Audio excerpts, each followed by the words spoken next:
just sit right down. That's not the one.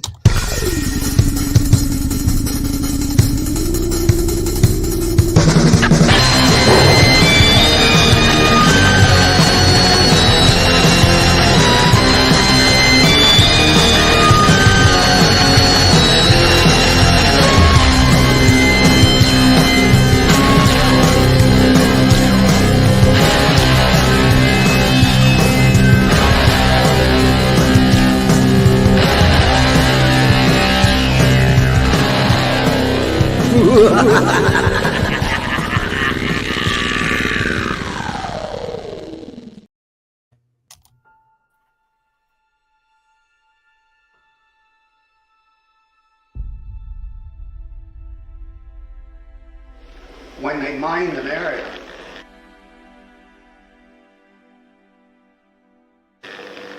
they put down yellow tape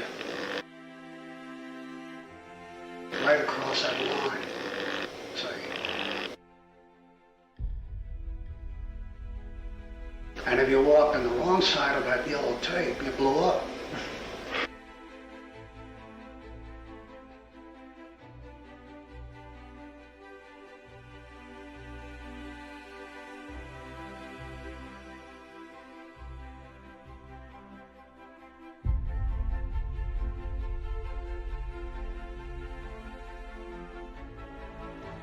Strange Tales 136. I remember it very clearly, and that was my first exposure to Kirby.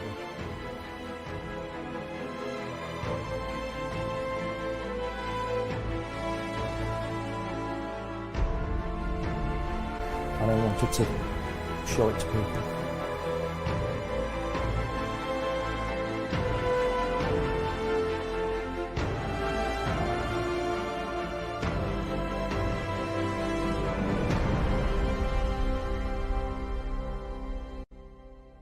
Author Cindy Kep is writing on the edge. Books include Remnant in the Stars, The Loudest Actions, Lines of Succession, Mindstorm,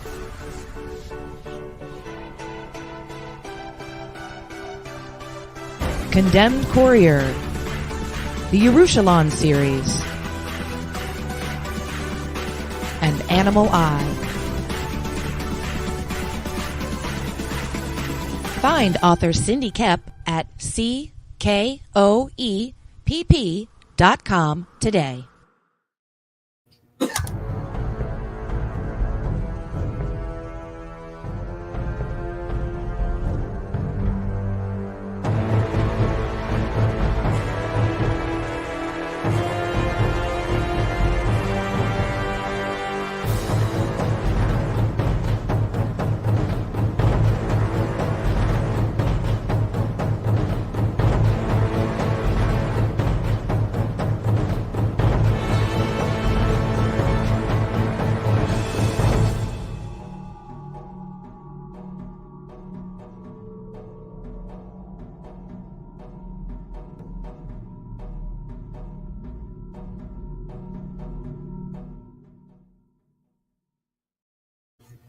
Tomorrow, you guys know what's up. Comic Books for Kids Day, the first annual. We're going to have us a little bash out here in the afternoon, bringing on some people who have CB4K tiers in their campaigns. Y'all know what's up. That's how we're going to do it. And don't miss this weekend, yo.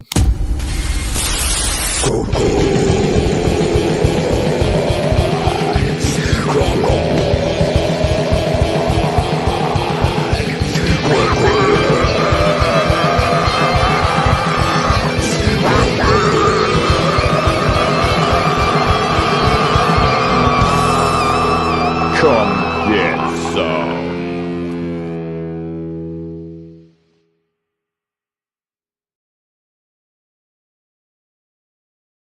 Big. You know what's up. It's going to be big. Today, though, it's Monday Madness, and that's with Pops and the Tank Man. What's happening, Tank Fair? How you doing, Hey, brother? how's it going out there, everybody in TV land? Hope you're having a great one today. Oh man, do we have a good one for you? Oh, it's a good one. Pops, fill us in. Fill us in. Pops? No, I think we muted him. He was eaten Yeah, by wildebeest. I always do that to myself. You know what's up. What's happening, everybody? Look at my desk. Ah! How y'all doing? Yeah, I'm no dumbass. I turn that camera the other way when I'm not using it. You know, That's right. That's right. no incrimination up over in here. I got to kill that light behind me, though. Tank, go ahead and introduce yourself, man. And, All right. Welcome to the madness as a guest co-host, my friend. Why, thank you very much, good sir. It's good to be here. Good to fill. I've got big shoes to fill. I hope to fill them adequately. So yeah, I'm the Tank Ferret, Weston Duggan star, illustrator, writer, your general friendly neighborhood force multiplier, here to help bring profit to your company like a good Ferengi consultant. Oh yeah, kapla, because success is where we're going. How are you doing, Paul? Paul, introduce yourself, my friend. How's it going? Again, I'm Paul Gomez. I'm new writer and creator of comics, about 4 months in. I'm also a co-host at Comics Crusader, and just moving and doing things, man, left and right.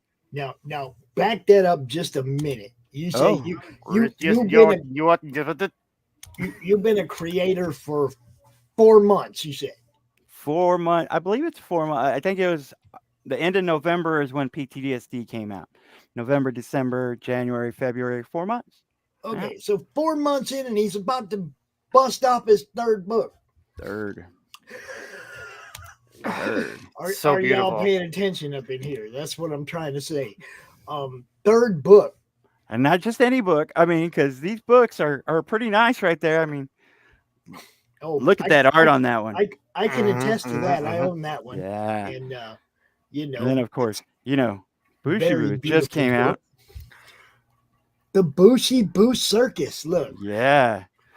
And especially with that beautiful Ken Salinas cover right there.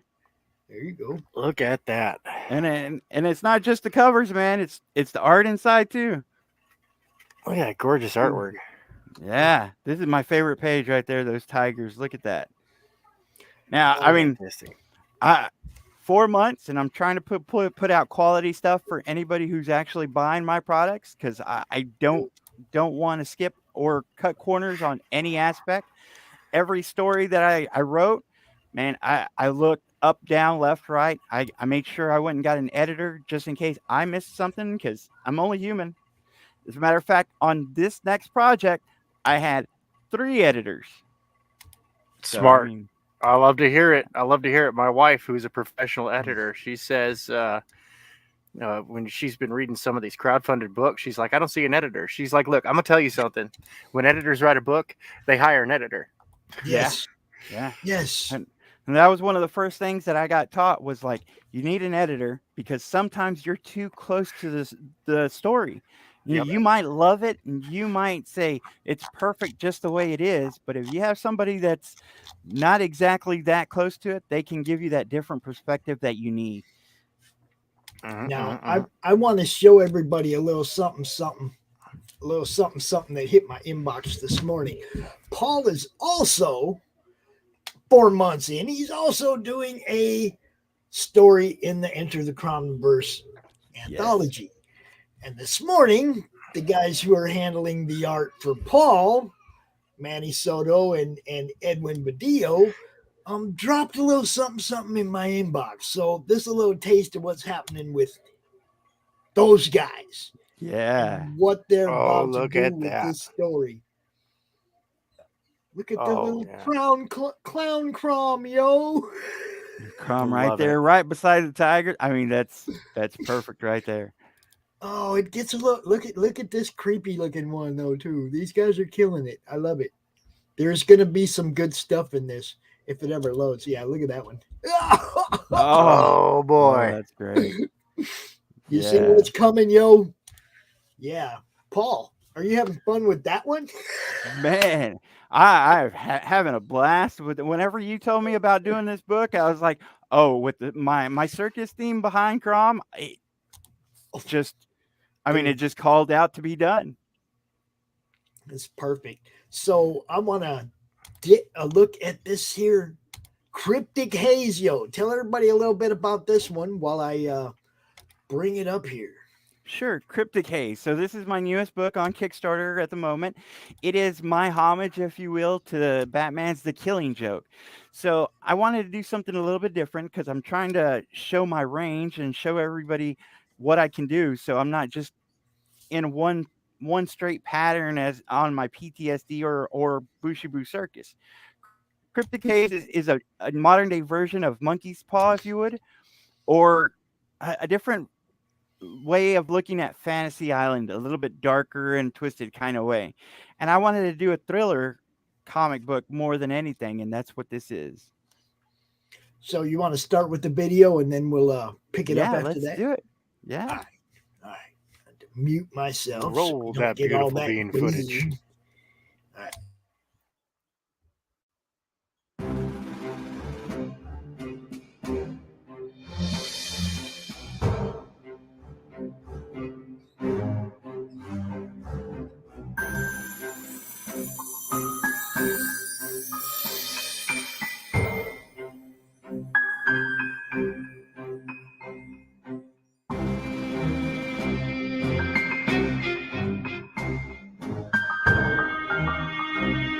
What would you do if your life was shattered by the one you love the most? Follow writer Paul Gomez on his dark vision of Fantasy Island with a twist. What would you ask for? What would you do with the power of comic? On Scott's darkest day, he answers those questions and deals with the consequences of his actions. San Espina's unique art presents Cryptic Haze. It's not always what it seems.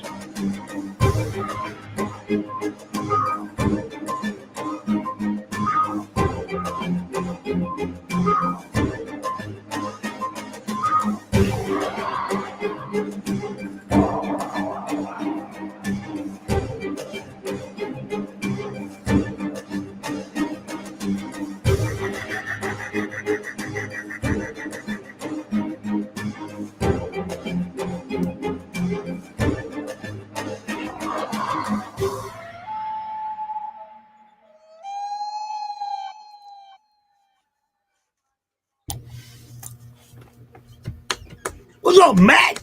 I see you.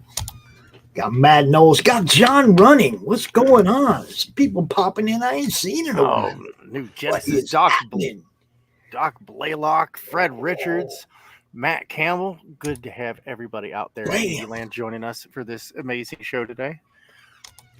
Yeah, and it is amazing. Yeah, you guys, this book, okay, Paul went through a little difficulty, but it's all been overcome. Moving forward, speed bumps, huh? Didn't I tell you? Speed bumps. You take them in stride, and you keep going. Especially with comic books, there's always a problem. You have to adjust and just keep going. That trailer right there, I actually put it together myself because we did have a video that we paid for, but unfortunately we had to change it over because of that little speed bump. And if you actually heard the person talking on that video, that was my son. Oh, cool. And his son also does a little cosplay in the Bushibu Circus. Good stuff, man. Paul's son is awesome. He wants to say hi, as a matter of fact, if you don't mind. Yeah, no doubt. Yeah, Shadow Hacks, Shadow Hawk Backs, and Phil Leon. Hello. Welcome to the show. Good to see you. Check him out. He's dressed out even. Check him out. Oh, look at that. That's sharp. Dude. That's sharp. Yes. That's what that is. Oh, look at that. The Ringmaster. The one and only. These aren't staying on. I'm taking off the hat. That's Hat's right. not. You came out and you showed it. That's what you need to do, brother. I appreciate it. We're going to teach you, though. We're going to teach you how to roll the headphones backwards around the back of your neck, and then you can wear a hat. See? Right. Look. Yeah, there you go. Yeah. Matt likes it. Yeah. Look. How you been, man? I ain't talked to you in a while. I've been good. I'm tired. I've been sleeping a lot right now. he's Are, kind are of you getting he's ready been to do some of these live cons now? uh kind of not. Yeah. Come on. You know, I told you, go out there and you play the part. You encourage people to buy those books, right? Uh, Yeah. You're having fun though, aren't you? yeah, it's pretty fun. I get to mess around with my dad. I beat him up all the time. Yeah. Are you helping him with the writing and stuff? Do you give him pointers? No, not really. He usually does the writing by himself because he likes to think of it in quiet. So I kind of watch my baby brother while he writes and Oh, all right. does this stuff. But Hey, right now, my everybody's got to brother's- contribute. How it doesn't matter how you contribute as long as you contribute, right? Yeah. You do need to tell him though. It's like there's certain things that are generational, and when he goes a little too boomer in the book, you got to bring him. You got to make sure he understands that you got to bring the next generation into loving this too. You know, don't be afraid to go. Hey, Dad, man, we don't talk like that anymore. You know, let him know, right? Bring him into your world, because it's your world that we're trying to bring into the comic world. You youngsters, we're trying to bring you guys into this. You know, so by all means, let him know what you like, what you think works and doesn't work before he sends them to the printer. Huh? Tell him to help support Cryptic Haze so we can go out and get pizza. That's a great idea. I love that idea. You know, everybody out there, go buy like 6 copies. They All heard right, you. let's make sure it's a super deluxe pizza. The more we sell, the more you get out. Yeah, we're gonna have a lot of pizza then. I don't. We went to the movies, right? Yeah, we went to the movie. Yeah, we went to movies and CC's. Last time we got funded. Nice. I don't remember. Do you help your dad with fulfillment and stuff, packaging everything up? Yes. See, The take your Bushy credit, Food- brother. Take all your credit. I helped my dad do this. I helped him do that. You know, I'm the support. I keep them together. Yeah, but I help Good. him with some of the packaging. He does the writing while I put it together with my brother. It's pretty fun. I just Good mess around a stuff. lot. Matt, the rumor is that I want you and Steph to come hang out all the time. But actually, at 4:00 next Monday, we're launching Yeah. Glenn B. Fleming's Kirby book. So work around that if you can.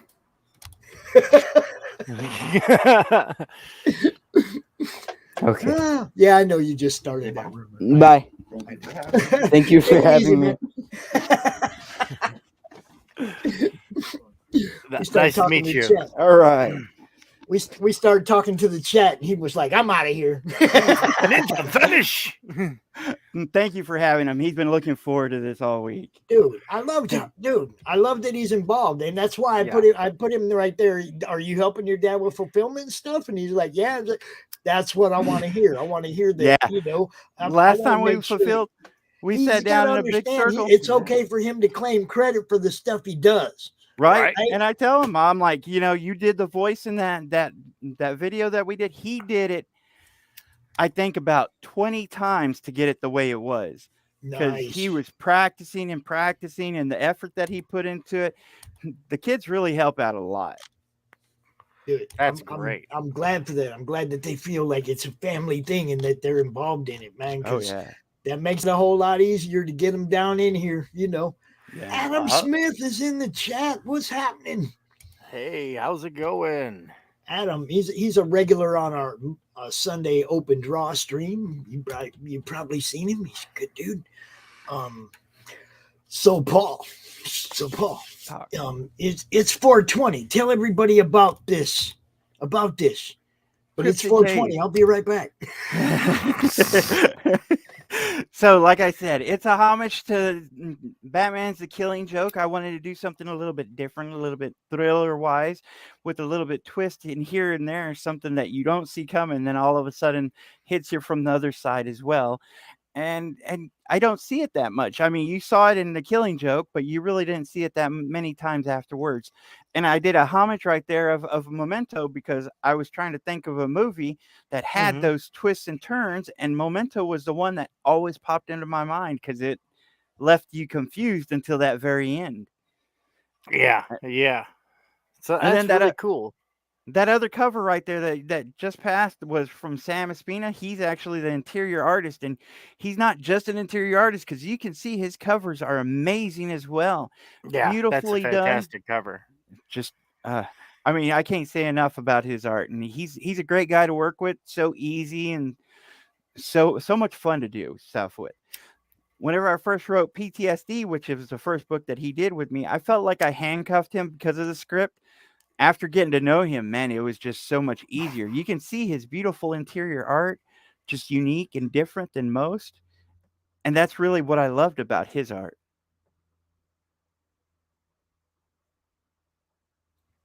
Sorry, I had a frog in my throat. Oh, no problem. I love it. We were discussing backstage. I really love this artwork. It harkens me back to the 80s and the 90s, when like Indian Underground Comics and Heavy Metal Magazine in 2000 AD, they were always pushing the boundaries of illustration and visual storytelling, and I'm really digging on this a lot. I love that panel within panels within panels, the one where the original art has been sold for. Yeah, that cover A is amazing. And now we still have 4 original art pages, including page 2, 3, 4, and 5, and they still have unique talent that he has in them. But we also have Jeff Mute's cover. Jeff Mute knocks it out of the park every time. I've actually got that cover coming on a blacklight tapestry as well, and I've got that on a tier down there. Could you imagine Jeff on a blacklight? Dude, we went straight to Anthony. We talked to him about getting that one CRoM, the one with the red hood and the crystal ball. We're gonna get that one made into a blacklight tapestry. Right? I mean, there's some just would look amazing that way. And I thought Jeff's cover would be great as a blacklight. Now, there's so much good stuff here. Okay. The Williamson cover B. That Memento cover, homage. And then Sam Espina's the interior artist. And then there's Brian Clegg's. This is actually a Facebook a Kickstarter exclusive right here, and we're only going to limit it to about 25. Only 25 of these just for Kickstarter. Oh, nice. Cool. And there's 24 left, so get you one. I'm telling you. And then you got the foils. I got one foil cover, and that's going to be Jeff Mute's as well. I don't have a picture of there yet. We had to revamp the whole thing, so we're kind of playing from behind. But this is Jeff Mute's cover right there, that blue-green one, and his is going to be offered as a foil. Nice. Then you got all 3 covers for $25. One A, B, and C, and up there they're about $10 each. But right here, if you buy all 3, that's $25 for all 3. Look at that. And then I also have a package of all my books that I just put out, including PTSD, Bushibu Circus Mysteries, and Cryptic Haze. If you happen to miss any of them and want to read all my stuff, there it is, $27 for all 3, and that's you guys know that Pops does not do reviews. Everybody pretty much knows that. Right. I've never been that guy that does critique and stuff, but this one's badass. I just finished reading it. Thank you very much. Thank you. You get the I don't know, there's not a scale. Okay. If I like it, you know it. That's the scale right there. I appreciate. I gotta admit, whenever I first started, PTSD was the first one that came out, and I was scared that people would use it as a measuring stick of what not to do. And I have gotten so many great, amazing reviews. Dude. But the main thing is, the people that have gotten it, especially the veterans that have shaken my hand. And one guy came and gave me a hug. He was like, I loved it so much. Me and my wife talked about it afterwards. and it helped me out so much, and I just couldn't say enough. And I appreciate it. I'm just an average guy trying to write some comic books and make a better life for my kids, and to think that I'm helping other people out, it's beyond amazing. This is good stuff, yo. Good stuff. Great story. I'm looking forward to where this goes. The fact that you've put out 3 books, this is your 3rd book now in 4 months, and you're working on the CRoM anthology. It's like this guy wants to be part of this industry. He's putting in the work.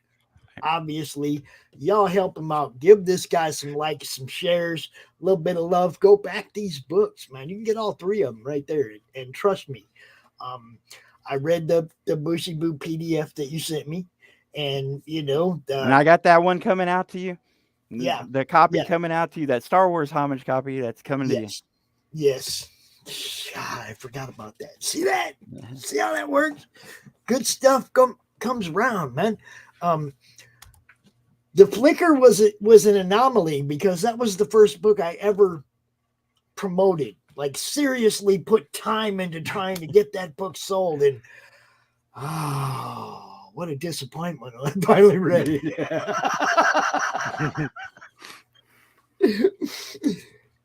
Can I say? I mean, the critique did come 2 years later, Phil. It's not like I, read it right away. I read it when the power went out, remember?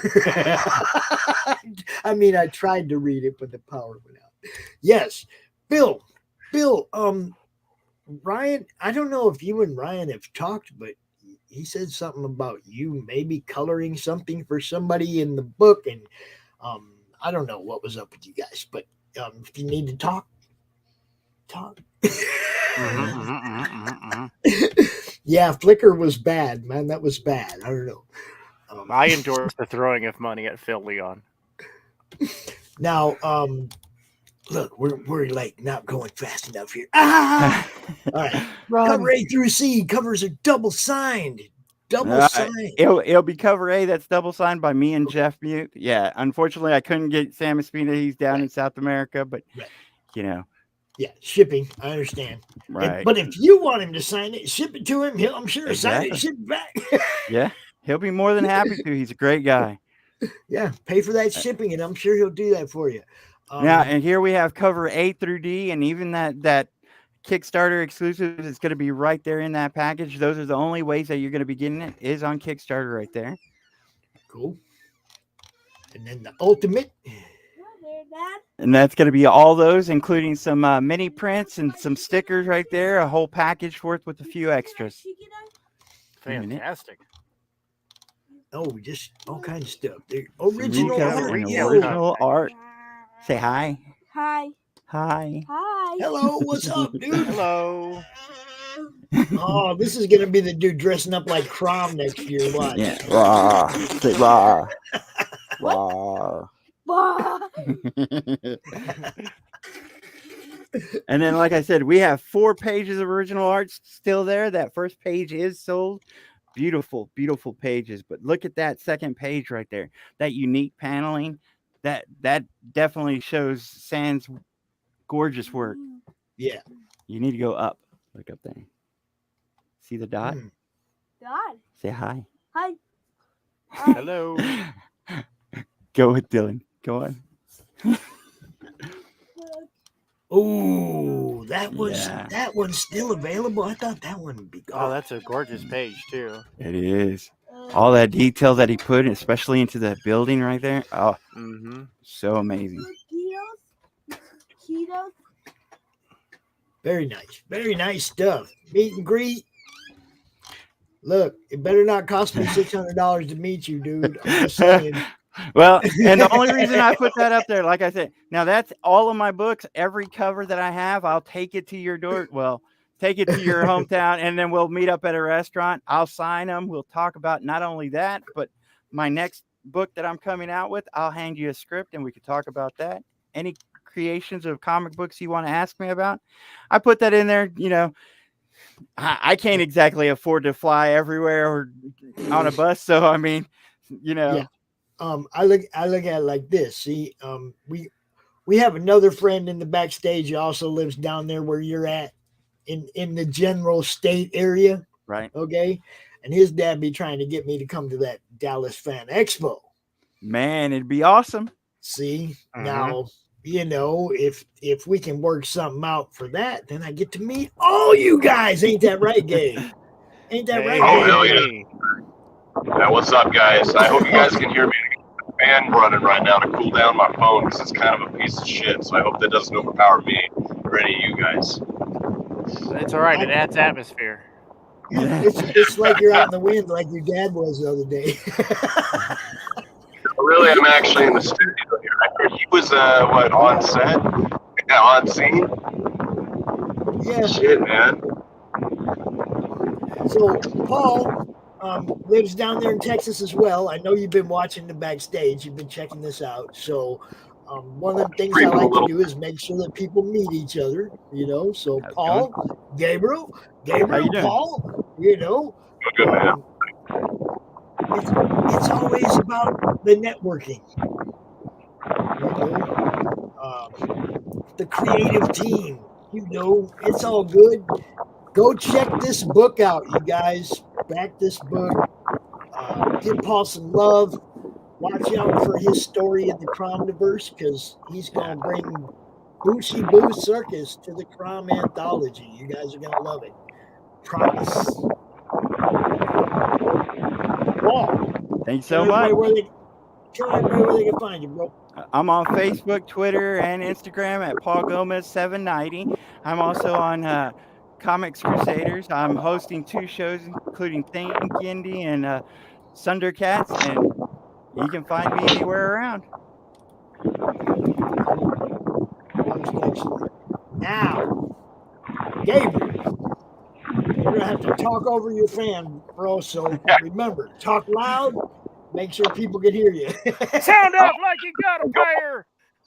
The only thing that's going to get my way is my Wi-Fi. That I can assure you. Okay. That's how you guys doing, first and foremost. Hey, you know what's up. It's Monday Madness. Fuck yeah, dude. I can curse on here, right? I'm not going to offend anybody. Yeah. Not that I give a shit. Well, you know, Sir, I mean, it's like my my father-in-law told my wife one day as she cussed out the window at somebody she didn't like as he was picking her up from college. He says, "With a mouth like that, people are gonna marry you or a trucker, a sailor, or a biker." And I was like, he forgot tanker.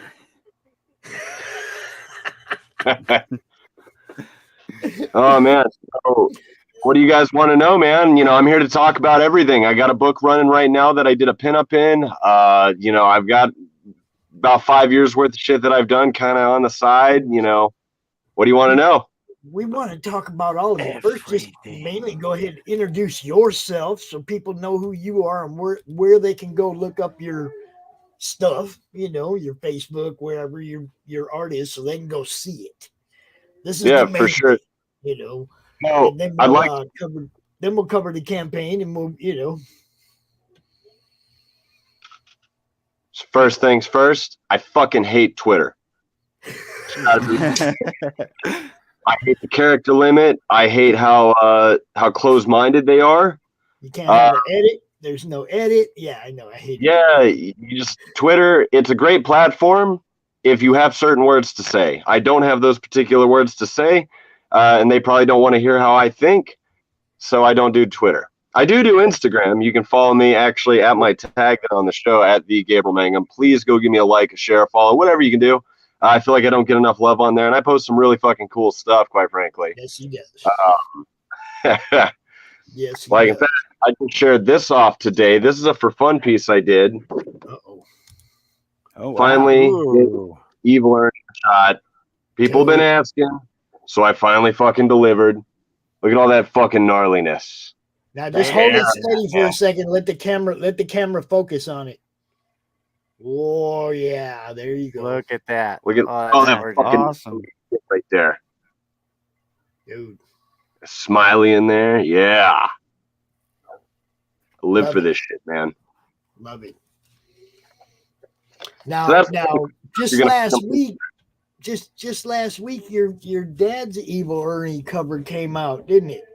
Yeah, the tribute to the Eternity #1 cover, and that came out fucking phenomenally. Yes. I'm really happy with how he did that.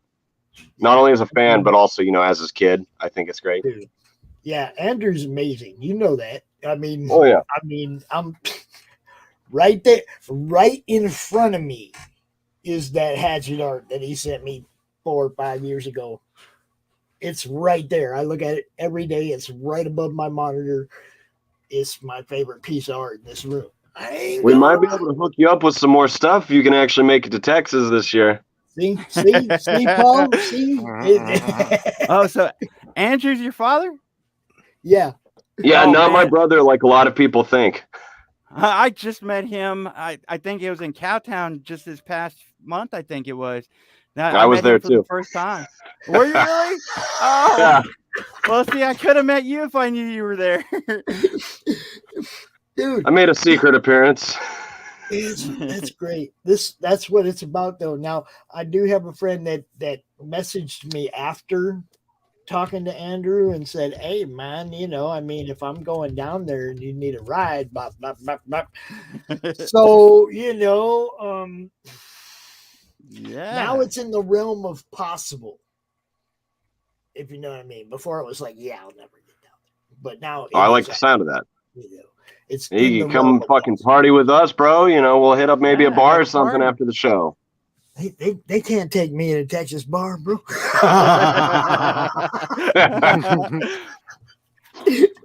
I know, because I've been in some. Yeah. Fair enough, No, man. I lived in Garland for about a year. You didn't like it enough to stay more than a year? Or? It was interesting, but yeah, I had to go. I mean, That's how I feel about some place. when the neighbors are dialing the popo because they smell a little weed, it's like you're in the wrong neighborhood, I was in the wrong neighborhood. I had to go. A little bit more lax now. Well, I live up here in Michigan where it's all good now, so I don't Maybe someday. Texas is like Indiana. They'll be one of the last states to finally give in. Yeah. They just, We'll find out when it is. I love Texas because of the republic aspect of it and the we don't care, we're going to do it our way aspect of it. But add some weed to that. Yeah, they're trying. They're trying. We're getting hard. there. Yeah. All right, guys, I got to go get with my kids. It was good meeting you, man. I met your father. Like I said, he was awesome to meet. It's good meeting you too. Yeah, for sure, man. You'll probably catch me around at Fan Expo. I was a guest last year, so I'm hoping I can come back this year. So I'll catch you around, man. Yeah, I'm definitely hoping to make it there. I'll talk to you soon. Y'all take care. Take care. Later. Most excellent. All right, so I can drink on this show, right? But it's all about what do they call it? Brand. What do they call it, Tank?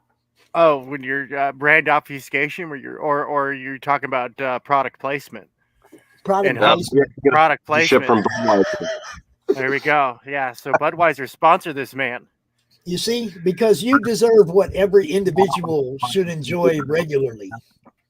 That's right. I'm drinking great value purified drinking water. Oh, hell yeah. That's been around somewhere. Let's see. I got coffee and water and Pepsi and Powerade. It just depends what I need at the moment, but it's all within reach. I got this and barbecue Fritos at my desk side. Dude, this stuff is straight up Walmart brand. If that isn't Cyberpunk, I don't know what is. Hi, Carrie. How you doing?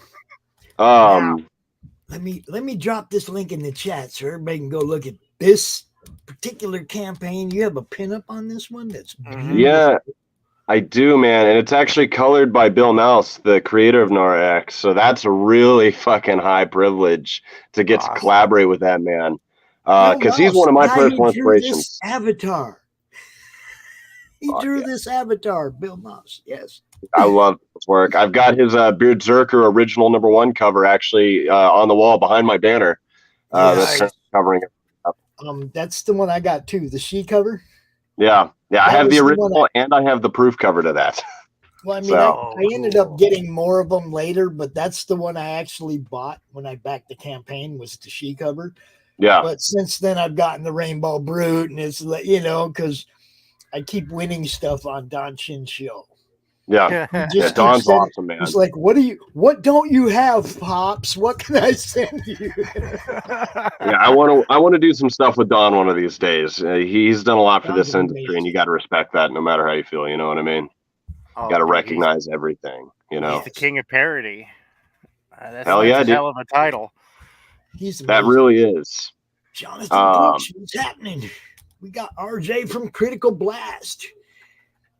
Yo, hello, people out there in TV land. Thank you for joining us. So, man, if you don't mind, just to introduce myself to more of your audience, because I've been on your show before when I was pimping out the RazorVerse, man. Yeah. Because for those of you who don't know, I recently got involved with Razor and the London Night Studios characters when we were running the Kickstarter for Razor's Edge Anthology. So before that, I've actually done quite a bit of stuff. I actually have been around since like 2011. I just don't do a lot of stuff. So do a lot of appearances. What's that? He draws all the time. He just don't come out here and talk about it much. I don't, man. I'm a little bit reserved for as loud as I talk. You know what I mean? Which is a little ironic. But I started actually back when I was, believe it or not, 10 years old. I'm 21 now, for the sake of reference. I did ink assists and backgrounds and Monster Hunter Survival Guide, couple issues. It was from Zenoscope Entertainment. I was, of course, working with my dad, Andrew Mangum. We were inking over Anthony Space. So if you pick up any of those books, they're a little bit harder to find now, but you will see in a couple of pieces, like in particular, the piece of just your traditional mummy, that you'll see a little Gabriel sprinkled in the background, or I believe a little GM is sprinkled in some of the backgrounds of some of those pieces. So the eagle-eyed among you will actually notice. But I would like to point out, my name got covered up on the mummy. I do have the original, though, lying around that I can show you guys. Yes, please. This is fucking old, man, but I love your shirt. I did all the hieroglyphics in the background. I just when I was 10. Andrew, I love your shirt. Or I mean, Gabriel, I love your shirt too. Oh, hell yeah, dude! I love Stone Cold Steve Austin. Now look, I don't know. Picking up my camera. It's hard for me to aim this shit. I did the same thing. You're gonna see a little Gabriel. I did the same thing to Andrew last week. I called him Gabriel, and now I called you Andrew. So. There it is. Yeah, you're gonna see right somewhere, right there. Yep. Gabriel under Andrew. Yep. So that's some of my earliest origins. From there, I went on, and some of y'all might know, indie comic fans, you're going to know the title of Gore Shriek, because it was the title that brought Greg Capullo into this industry. But they ran a book called Gore Shriek Chronicles, #1, and I was fortunate enough to not only co-illustrate a pinup with my dad, Andrew Mangum, but I also got my illustration and written credit debut in that. So I actually have one of those sitting on the wall over here. My vanity copy.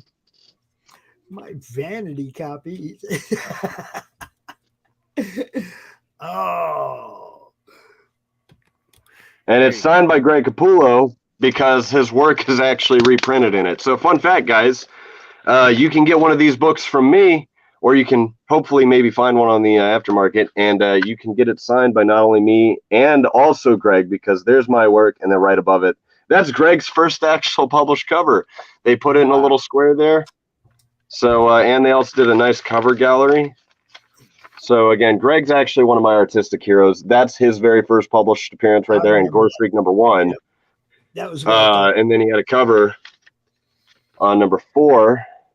And then 30 years later, I appear in this #1 right there next to his art, because right after that color gallery, my very first illustrated sequentials appeared. And I was I drew that when I was 16, and I believe it actually came out when I was 17. I was in high school though, either way. So I got a really early start in the industry. From there, I went on and I worked on the Hatchet series at American Mythology, which for those of you guys who are uninitiated, Hatchet is a slasher movie franchise, and it's phenomenal.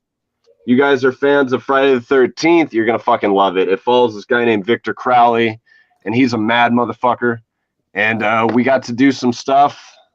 Like, in fact, he's got a figure that's actually at stores right now, so pick that up.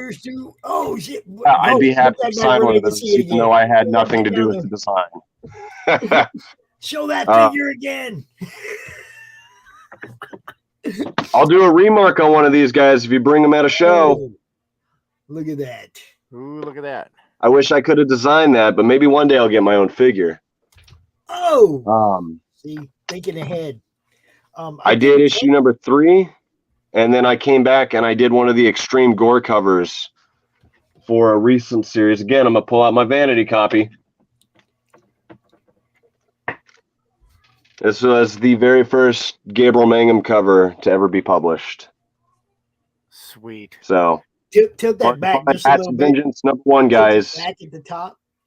If you tilt it back at the top, you get rid of that glare. Oh, yeah, there you go. Oh, yeah, there you go. In the original version, the guy that's gotten his arms ripped off there, that poor bastard, he was wearing a corn shirt on the original, but they had to black it out. So yeah, fun details, guys. Then I went and did a couple pinups, and I kind of fell off the face of the earth for a little bit. Had some personal drama that took place in 2020, but who didn't? And so then I came back and I started working on the London Night Studios stuff, and I actually printed my sketchbook, Gabriel Mangum Raw Volume 1, which you can currently get that through me. I've got several copies sitting actually right next to me, so you can hit me up on Facebook or Instagram if you're so inclined. But it's just a really cool collection of sketches that I did that kind of got me back in while I was working on Razor. And honestly, where I'm at right now, I'm just doing a lot of stuff for fun, just kind of trying to become better. Hence the Ernie. I've got some cool cave woman pieces that are sitting here on the sideline that I might do something with later. Nice. Oh, very, very nice. Just I won't tease the other one, but I've got about 4 that are sitting here. I've got some Nara X stuff sitting over here. Like, who remembers Scud? I definitely do. Scud's fucking awesome. Carrie, Scud and Nara. That's just my fantasy team up. I'd love to see that. Scud. Hell yeah. The disposable assassin. Love Scud, dude. He's one of my goal characters. Like, it was awesome to cross all of the Razorverse off the list, pretty much in one fell swoop. All those books are getting produced right now because I did 2 covers. Each one has a black and white variant. I did an interior story. And then I also pretty much did an entire pinup book, complete with covers. So Carrie, that was actually a Kickstarter exclusive. Carrie, you might have missed earlier when when Gabriel said he fucking hates Twitter. On Instagram, you can follow me on this.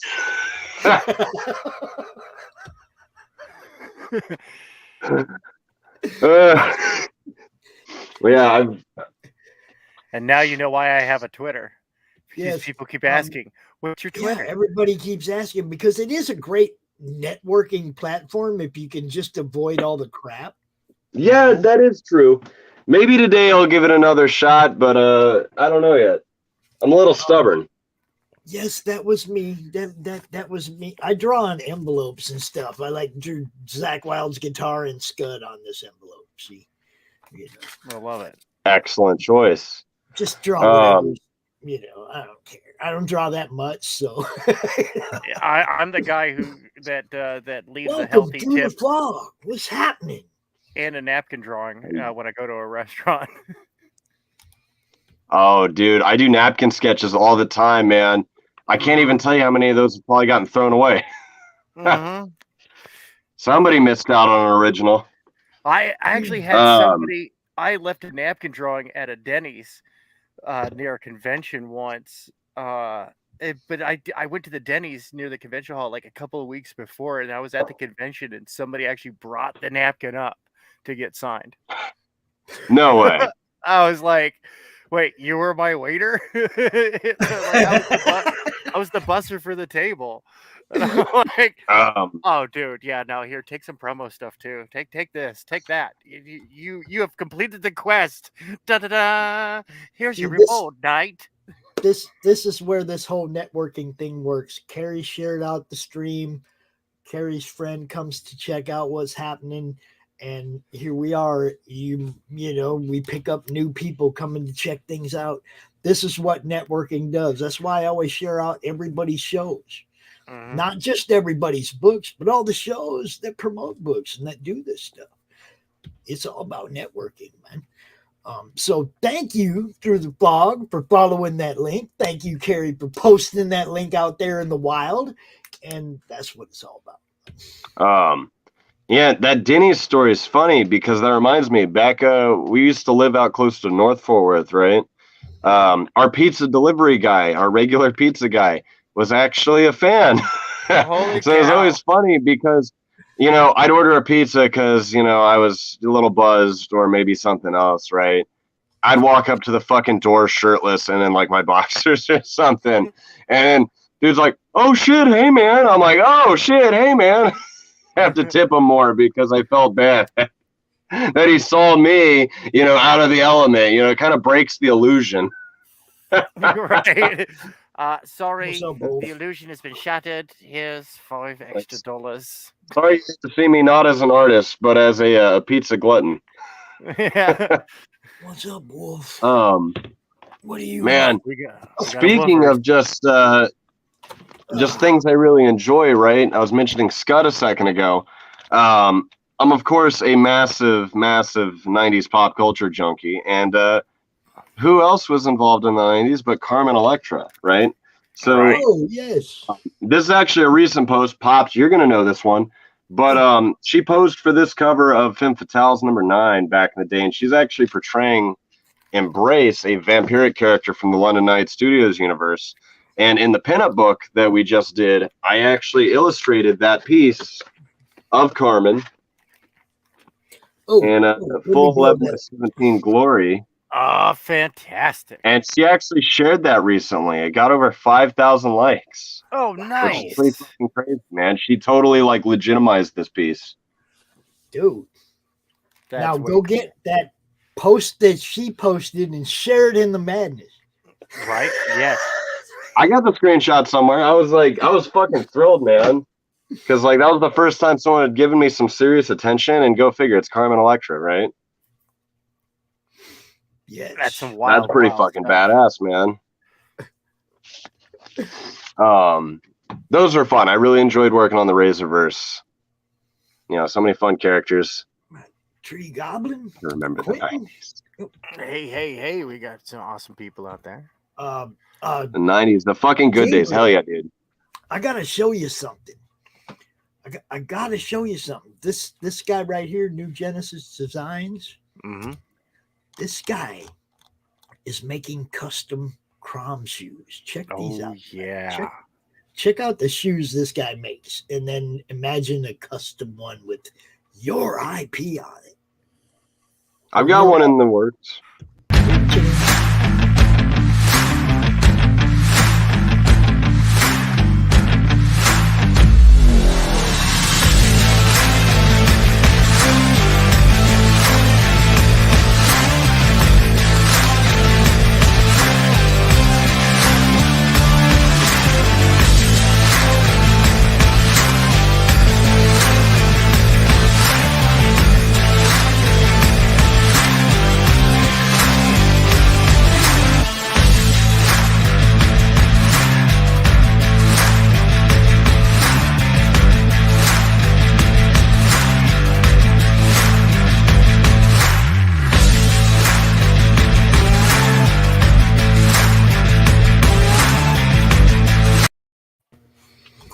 Oh yeah, baby. Now That's Friday right. night, I was at my friend's house. If you saw the purple ones with the yellow sunflowers on them, my friend bought those for his woman, and I got to see the actual shoes and hold them in my hand. Dude does sweet work, man. That's I can't awesome. wait. I did post the some Punisher ones that he's just finishing up or just finished in the Madness yesterday. I think we were talking about them. So, dude, custom shoes, bro. The Punisher pops. I gotta ask, who's your favorite live action Punisher? Because mine personally is Dolph Lundgren, and I will fucking throw down over that. You know, I wish Dolph was more looked like the actual art of the original Punisher, but he played the part best. Yeah, No doubt. Okay, but he didn't look the part. It was like your 6 foot Wolverine. Get out of here, man. still pretty damn good for the time, though. Everybody's got to admit that one. Look, he played the part well, you know, and that's one of those things that's even back then, that's a character that's going to be hard to portray on the big screen. Mhm. You know, I mean, you had to go full Scarface with him, and nobody wanted to. Yeah. You know, I mean, nobody really wanted to. So those movies always fell flat. The Netflix series, they went Scarface with him. Everybody loved it. Wasting all them dudes in the jail and everything. You know, it was like, that's the Punisher everybody wants to see. Yeah. You know? So, yeah, It's true. Dolph was the beast. We got Lakeem. Lakeem is also doing a story in the CRoMniVerse. Look, if my whole damn chat is part of the book, it's crazy, man. We are going to have a great time doing that, without a doubt. Tomorrow, Comic Books for Kids Day. The first annual Comic Books for Kids Day. And we'll be doing a stream in the afternoon. We'll be featuring some people from that have tiers on their campaign that people can donate books to the hospitals for the kids. So we'll be highlighting some of them people tomorrow. But this baby doll right here, Oh yeah. I had the honor of being involved in the launch party for this one. Nice. And it was very nice. So thrilled about this book, guys. You can't even imagine. As a fanboy, to get to touch one of your favorite books, it's something phenomenal. Well, and that's kind of fun because this was the first time I had ever seen this book. And I was like, this is way Really? cool. Yeah, never heard of it, never seen it. And it, you know, it's how big the world really is when we start thinking it's small. You know, it's like, holy cow, look at all this stuff. And I'm like, how have I never seen this? Like, I like this kind of stuff. This is what that was the same thing that happened to me, Tank. Look, I come in from the Facebook side of it, and I know all these guys, and I didn't know any of the guys up on Twitter. Yeah, I don't know any of the guys either places. I will, to be fair, I would, since from like 97 till about 2015, I would walk straight to the back of my LCS and go right to the indie section. And I would bypass anything. And if it wasn't at my LCS, and that's the problem with indie comics, is it's hard to get into, especially back in the day when there were tons of stores everywhere. It was hard to get into every store.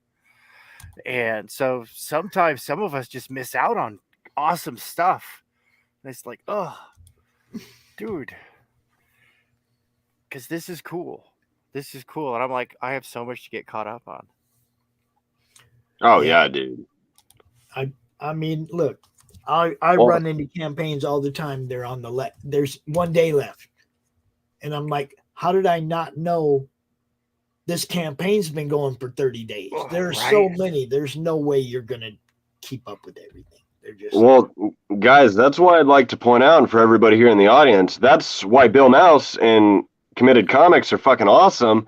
They actually give you an opportunity to catch up on the backlog of NAR X continuity. There's actually a tier where you can get the Ground Zeroes Compendium, which includes a shitload of the 90s material, because there's a lot of story involved. And you can also pick up the back issues of the Reborn series. Yep. And there's a whole bunch of stuff. I mean, Nera's not just the Reborn series. Nera been around for a long time. They've been doing. Well, I mean, look, come on. You got the Bill Moss variants. You got his daughter Kat. Look, Yeah, no, dude, Silvestri this is covered. Come it's on. it's it's killing me Andrew's that I've never covered. seen this before. It vexes me. This is Mm. does not compute. Error, error. That's why I'm out here, brother, to bring the goodness to the masses. And I'm telling you, man, if I had the money, I would be getting that. I would be getting that $80 Gabriel Mangum sketch cover. Yeah, right Yes. there. Yeah. Yeah. 8 opportunities, guys. Plenty of space to get one. How many of those are available? Plus, bro, Only 8. you can always hit me up personally, but definitely, if you guys can, hit up the campaign for an original for me first. I'd like to preference that it's only a Nora X sketch. So if you pledge on this, don't ask for a Spider-Man. You're getting a Nora. So your own custom Nora X cover. That's yours. That you exclusively own. I mean, come on, folks. What's not to love? one of a kind. That's right, dude. Exclusivity. I was just talking earlier on an earlier show that I love feeling exclusive as a customer. I don't know. There's something about it. I don't know. It makes me want to put on a top hat and a monocle, kind of parade around the house. Like, yeah, look how important I am. Now look, there's 238 people to back this, and nobody has picked up one of these sketch covers. I know. I was shocked too. It's pretty crazy, guys. Snap. Come on. It's starting to hurt, you know.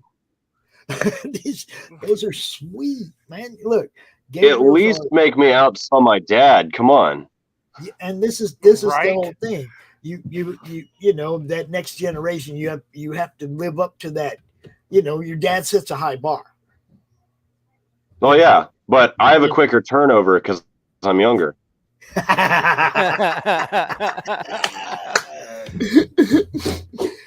As long as it comes out pretty, look, I already know your art's amazing. So, you know, but yeah, you and dad right there next to each other. You can get sketch covers of a father-son team. Ain't too many of those even out there right now. You know, you guys should do a special. Add a featured tier. If you get one of each, you get them for $150. The father-son tier. Come on, Bill, where you at? I want to see the father-son tier. The generational beat down. It's what I do, man. I try to come up Well, with it's actually really interesting, right? Because since we're on the campaign, me and Andrew, you have the father and the son, you have the first gen, the second gen, but on the actual creator end of the spectrum, you have Bill Mouse and you have Cat Mouse. Yep. So you have 2 second geners and 2 first geners on one book. So there's a lot of really fucking cool shit that's happening in this project right here. So Bill and your dad should be on one tier for something exclusive, and you and Kat should be on the other tier for something exclusive, and that way it can be the war, the generational war. The new blood versus I'm the not old opposed to guard. that. I think her and I need to jam. I've jammed with Bill, so now I got to jam with her. Yeah, there you go. There you go. Pops, Blast it wide open. Are you on Facebook right now? Yeah. Hop over to my page and pull up that really sweet pinup that I shared. Oh, let's see.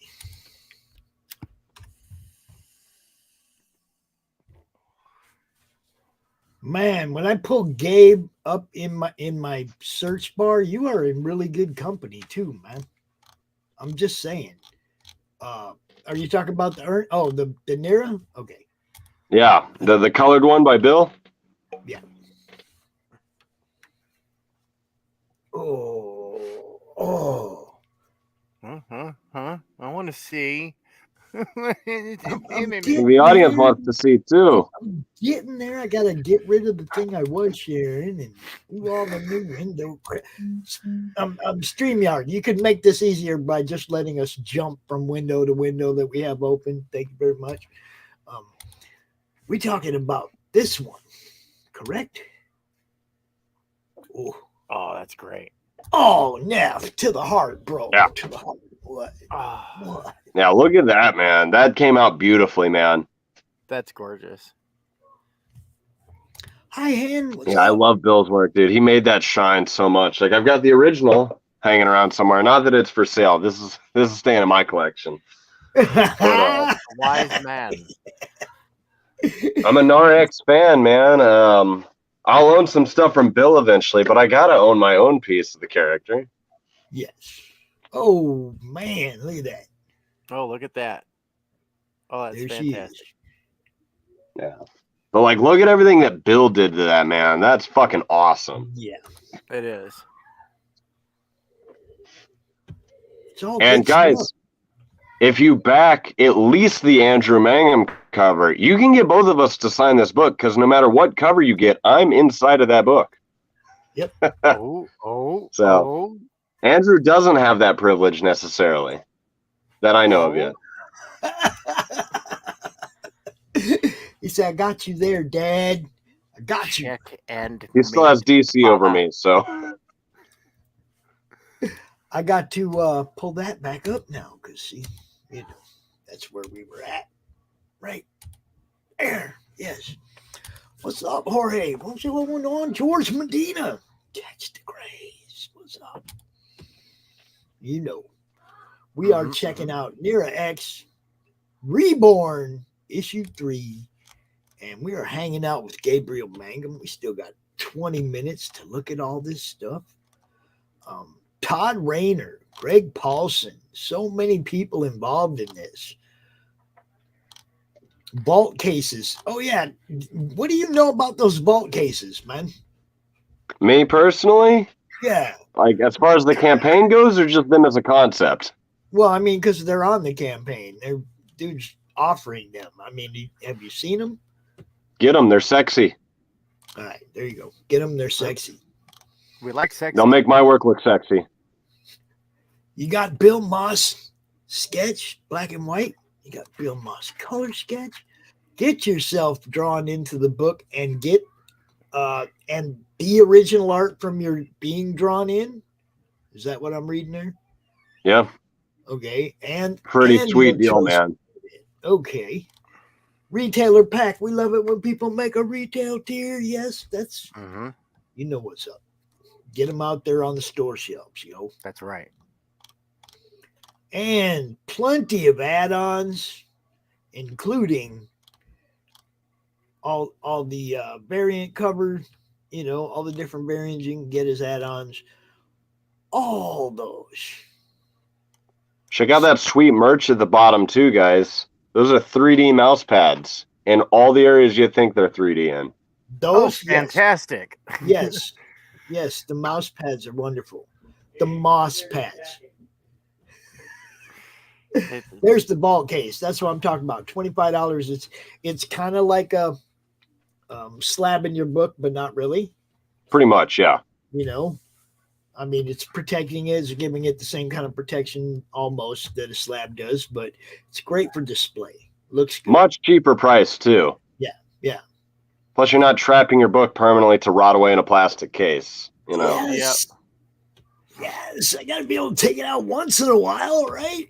I have to agree, man. You know, I think grading is great, but I'm personally not big on it. Not in comics, not in toys, not really in anything. You know, these things are meant to be admired and handled and read. You know, it's a comic book. What is up, Hex? Thank you. It's original art. You know. Carrie's dropping links. She's becoming a super mod. My boy Nick was mad at somebody, but it wasn't here. It was somewhere else. That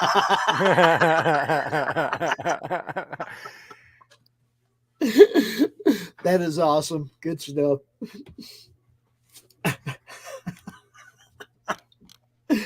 Oh, buttons. Cover art gallery. The magnet and the bookmarks are unlocked. The stickers unlocked. The sticker sheet is unlocked. The bookmark, all bookmarks are upgraded to metal. Okay, so now you're getting a We metal have bookmark. to get the trading card set. Okay. And look, this one, the 16 ain't that far away now. Ain't that far away. So, yeah. Dude, Telling the Campaigns. audience that. Come on, guys. Cards are badass. Yes, they are. I collect them myself. I love when campaigns have cards. I love the stuff Oh yeah, on the dude. back. Like I'm a big fan of trading cards. It's Bill did your some really chance, cool ones for his #2 campaign. and I keep telling writers, I'm like, here's your chance to do a little exposition and get away with it, and they'll thank you for it. So go for it. Have some fun. Put a little fun fact on the back of the cards. Make up some power stats. Who cares? We just want to see the scale. Yeah, dude. Hey, isn't that one of the things that made the '90s so much fucking fun? Oh, for real. For real. Seriously. I was prime demographic back in the early '90s. I was a teenager. I was hotting into comics, and I had the inside. I had keys to the behind the stage, so I could go behind the curtain, go see the wizardry happen, and it was a magical time. Possibly Yeah. even more magical than Tahiti itself. Dude, comics can be as magical for the fans as we make it, man.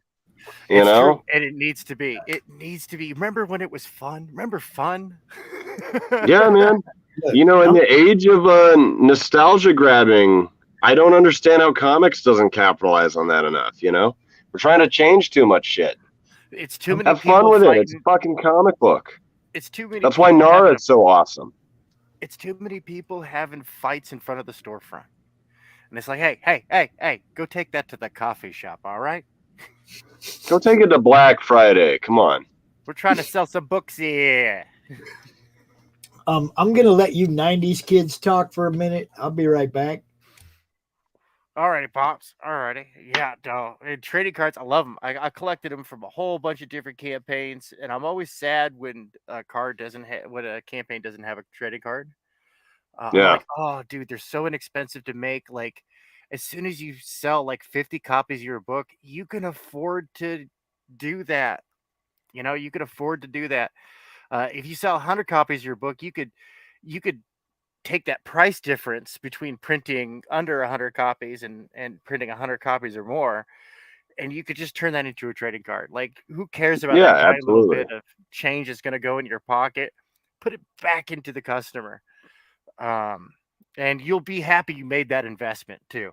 Just saying, dude. Business folks trading cards, they're just so much fun. Like, I can't stress that enough. I'm all for fun, man. That's why I collect comics. That's why I read comics. Like, bro, I've got 2 very important series to my heart personally next to me at my art desk. I've got shitload of Jim Lee Uncanny X-Men, and I've got J. Scott Campbell's Danger Girl sitting next to me. The entire, nice. All of Danger Girl and a good fucking slab of 90s X-Men, dude. That shit is phenomenal. I personally, I'm not a big reader, right? I don't like reading. It's ironic, right? But I love the art. I'm in it for the art, and art is all storytelling and comic books, and you can convey every bit of that script through good panel work. Yep. Although both of these are written extraordinarily well. Like, I fucking love this book. But it's fun, man. Comics that don't take themselves too seriously are my favorite kind of books, you know. Have fun with it, build your story around, you know, it's just make it enjoyable. You know, quit taking shit so seriously. Oh, dude, and the ones that take themselves so seriously, you can see it in the artwork, where the artwork, it's stiff. It's not natural. There's no dynamicism to it. Even if the layout's dynamic, it's like there's something meh about it. Well, and it's even worse when you know that the creative team is a really good one, but they're letting certain factors get in the way of their maximum output, you know? Yeah. That's where just pure fun books just totally succeed in my mind, because everything is an open range and they take advantage of that, you know? You can't, like, it's kind of hard to reshape a canvas, you know? Work within the boundaries of it. Don't try and break too much of it. Yeah. Yeah, no, definitely, man. I like a lot of I've read a lot of crowdfunded books. this last year. I invested heavily in when I was in 2020. I was doing very well financially, and so I invested a bit of capital in crowdfunding books because I want to see all this indie stuff succeed. I'm Mr. Indie. I walked away Absolutely. from mainstream in '97. I was done. I was like, if I see one more jagged piece of chrome armor, I think I'm gonna flip my lid. There was no story left. They were starting to rehash storylines. They were undoing the cool storylines, and I was like, no, I'm done. I'm done, dude. I'm glad I Absolutely. missed. And occasionally I came back. Occasionally I came back to pick up a run here and there because my friends were like, "No, dude, you really got to check it out. It's good. Trust me. I know you're disappointed and you're jaded, but you really got to check it out." I'm like, okay." Well, I'm glad I read Civil War, and honestly, I that stirs my imagination to this day of what the Marvel universe would have looked like afterwards had they kept it in continuity. You know, had they kept up all that stuff from the original Civil War. I was like, dude, that was like that was a new generation's crisis, you know? It was a new Secret Wars. And they didn't follow through because I picked it up like a couple years after, and I was like, "Oh, cool! So where's the follow through? I want to go check this out." And I'm like, "Oh, Captain America's back alive again." Oh, I guess none of it mattered, huh? Yeah, that's what really bothers me about mainstream comics. Not that I don't want to do them, um, but I kind of feel like people try to be too impactful with their stories. They try to rewrite the universe. Fuck that. Have fun. You know, Civil War is an amazingly simple story when you break it down, but it's so complex in its execution that it kind of really makes you think about how it's actually created. You know what I mean? How it works. Um, actually, so I'm not big on mainstream comics right now myself. I only pick up independent books. To be honest, dude, I don't even pick up a lot of current retail releases. I primarily only back Kickstarter books because I'm a big person on the indies. Not a big person on the indie scene, but I'm a big fan of the indie scene. Right. I always have been. Because Yeah. the indie guys will always, always, always deliver to their fans to the highest expectation possible and the highest ability that they can output. Whereas your guys that have been famous and doing mainstream comics for 20, 30 years, they eventually grow stale, and they grow stale quick, and they just start shitting out material, and it kind of craps on their legacy, to be honest. And I'm not going to name names. I'm not going to create drama. Right, We right, can right. imagine based on our own opinions who that I'm probably talking about. But Look, the indie guys don't do that shit. They're always getting better. They're always finding ways to deliver brand new material, and at the best possible way they can, you know? we have people coming like- over. We have people like leaving, like this morning. I don't know if you know, but Gabe LTM launched Truth, Justice, and the American Way. You know, the DC colorist that left because they changed the motto. He launched his own book this morning. Hell yeah, dude. Blew up right away. Last I saw was over $8,000 already, and it was like because he left the bullpen, got sick of what was going on, left the bullpen, jumped over to the indie side. Now he gets to draw what he wants. Yeah. He gets to write the story he wants. The independent scene to the editorial agenda. Yeah, dude, no, for sure. The independent scene has always been and always will be, and it's a really great example now, given the power of, say, like Indiegogo or Kickstarter specifically. Look at Nara. Going independent, it gives you an alarming amount of freedom that you wouldn't otherwise have, and it's the best way to convey what you want to do as an artist, what you want to do as a writer. Not saying the mainstream can't do that, but the mainstream publishers have no longer allowed people to do that. You know what I mean? Yeah. And they haven't for a long time. You'd think they would have learned their lesson when a little company named Image has survived 30 years. But, you know. Yeah. Well, they're always going to hire some young college graduate who's got a degree in business and never read a comic book in their life to come and make business decisions because they're young. And those are the guys trashing all your favorite characters, and quite frankly, cause an uproar. Yeah. Oh yeah. Seriously, like. Like we're in the age of cancel culture, but for some reason, comic book fans can't seem to get the big publishers to stop fucking up their characters. No, dude. How does that work? A lot of those are tired stereotypes in the 1960s. I'm just throwing that out there. For sure. Wow. Like, oh my goodness, did an editor look at this? Probably not. Look, if you don't like the source material, write about something else. Exactly. Which is, dude. Just write about something you like so that you enjoy what you're doing and maybe your fans will enjoy what you're doing. But don't write about stuff you don't like so that you can fit it into your mold. Well, and that's why you got to really hand it to certain guys in the industry.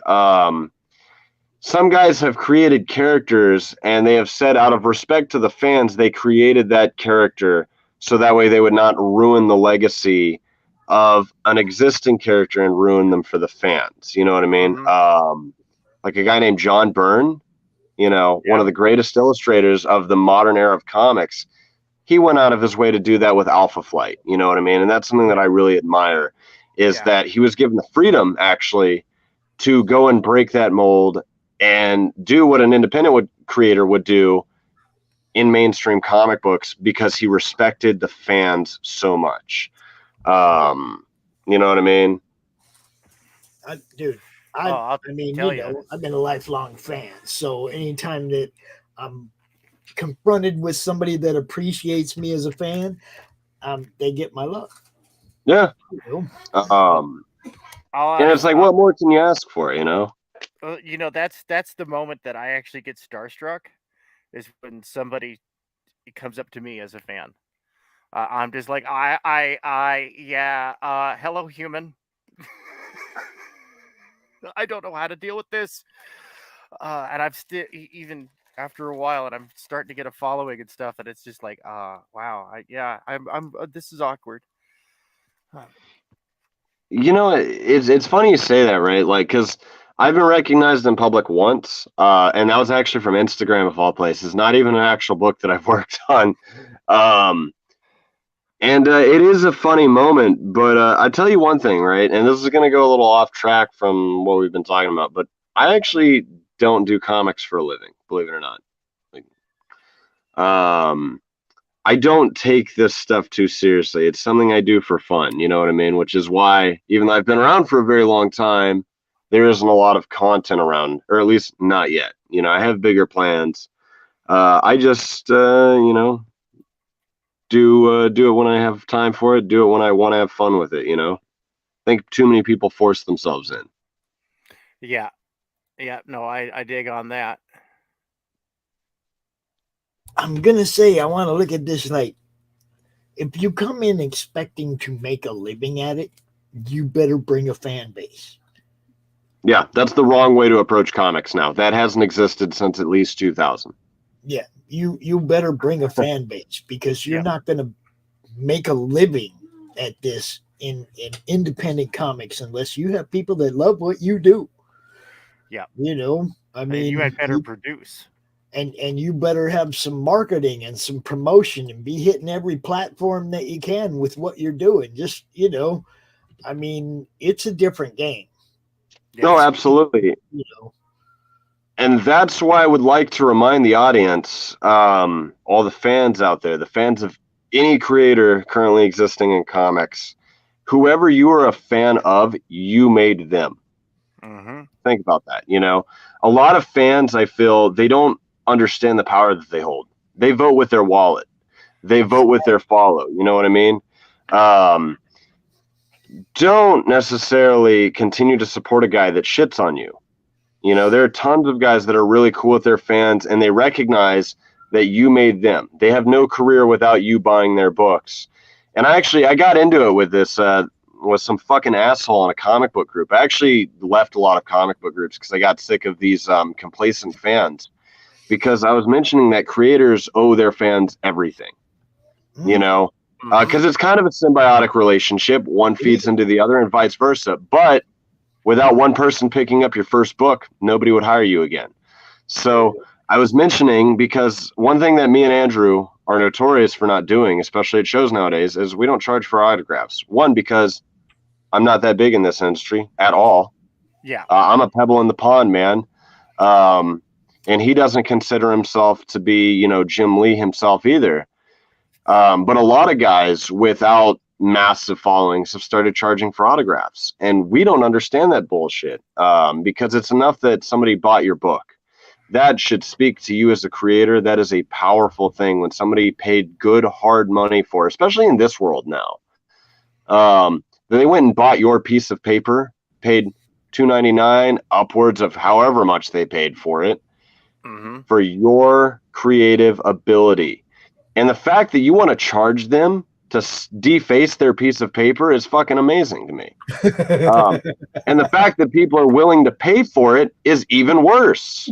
You know, I understand guys got to make a living. I really do. But I also work a full-time job. So I understand how to make a living off that alone. You know what I mean? Don't charge your fucking fans for autographs unless they just come to you with a fucking pile of books. And even then, make them way back in line, man. That's how it used to be. Sign one and you send them into the back. Yeah, no, that's totally what I would do if somebody came to me with bro. a pile of books. Like, See, and so this fan, if right? I'm gonna pay for it, I'm only gonna pay for an autograph that I know that's the only way I'm gonna get it. Like if somebody's dead. Yeah, that's the unfortunate truth. Yeah, I'll buy it from their cold, dead hands. So this guy, right, on the page, I was getting into it with him, and I basically brought up the point that I just said, and the guy was like, no, creators owe their fans nothing, period. I'm like, hold the fuck up, man. Where are you coming from with this? You know, you're telling me that you want to, let's break it down, right? Let's just say you have let's use Danger Girl #1 as an example. So my copy is already signed, right? Okay. But let's just say that I just paid $20 for this book, right? Because I love that book. And what I did was I went to a show where say Alex Garner was there. I don't think Alex Garner charges for his signature. I don't think he would do that. But let's just say he did, right? I travel to the show. That's money, right? I pay for parking. I pay for a hotel. That's a lot of fucking money to get my $20 book signed. And then you charge them X amount of dollars. It's kind of fucked up. Just a bit. I know he doesn't do that. All those guys are great, right?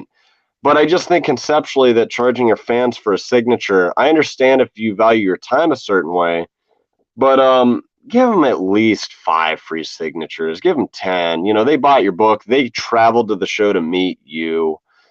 You know what I mean? Again, that's just a total example. That is nothing in real life. Let me point that out. That's a desk side example, but we all know that there are guys that do charge an absurd amount of money for their books to get signed, and that's just kind of hurtful. Because I grew up personally in the Wizard era of comic book conventions, and I loved those conventions. You know. Because that was back in the day when guys didn't have agencies that they would sign with to make convention appearances. And that was back when guys would just come to shows and they would fucking be happy to meet you. They don't just spend the money like to go to shows, but sometimes you'll get to a show and you'll see, oh man, dude's here. And I don't have nothing in my backpack that he did. Now I'm over here buying some overpriced book from somebody in the next booth just so I can get dude's signature. Absolutely. And so then you go over and you're like, oh my God, I've waited all my life to meet this guy. Yeah. And this guy is charging what I just paid for this book to sign it. Yeah. Oh shit. I just spent money on hotel, food, parking, tickets. and a lanyard to hold my badge that they didn't give me a lanyard for. Fuck. Yeah, I guess I'm gonna walk out of line an upset fan. You know, that's kind of fucked up. Yeah, remember that, Brian, because I'm going to have you sign my book 43 times. I was just going to say, looking at you, certain guy who did an insect for an antihistamine commercial. Well, yeah, we understand why it happened, Phil. People started flipping, they started flipping and making money. And then the creator was like, well, hell, if you're going to make money off my autograph, I should make money off my autograph. Everything goes back to the flippers and the speculators. That's where graded comics came from. That's where all these things came from. Then be mad at those industries. Don't be mad at the fans. Little market. Yeah. You've made your money off the originals. Don't try and exploit the fans, because you have merchandise to sell. You have books, originals, prints, and God knows what else. Do you really need to charge for a fucking signature too? There you go. Because at the end of the day, guys, sell those instead. Woo-hoo. At the end of the day, let's be real. Any one of us that draws funny books will walk into Walmart tonight, and nobody will give a fuck that we're walking around at Walmart. So don't charge the people that give a fuck that you're walking around in a convention, because so many amazing guys in this industry for decades have not done that shit. And look at the type of person that they are, the example that they are. They're the kind of people who inspire the next generation. Like I said, I grew up in the days of Wizard and Wizard conventions. And dude, all those motherfuckers made me want to be who I am today. Made me want to draw the type of shit that I want to draw. Made me the type of guy who wants to address my fans a certain way. The few that I have, be good to your fans, be good to your fellow creators, be good to the kind people that put you on their show and let you talk endlessly for an hour,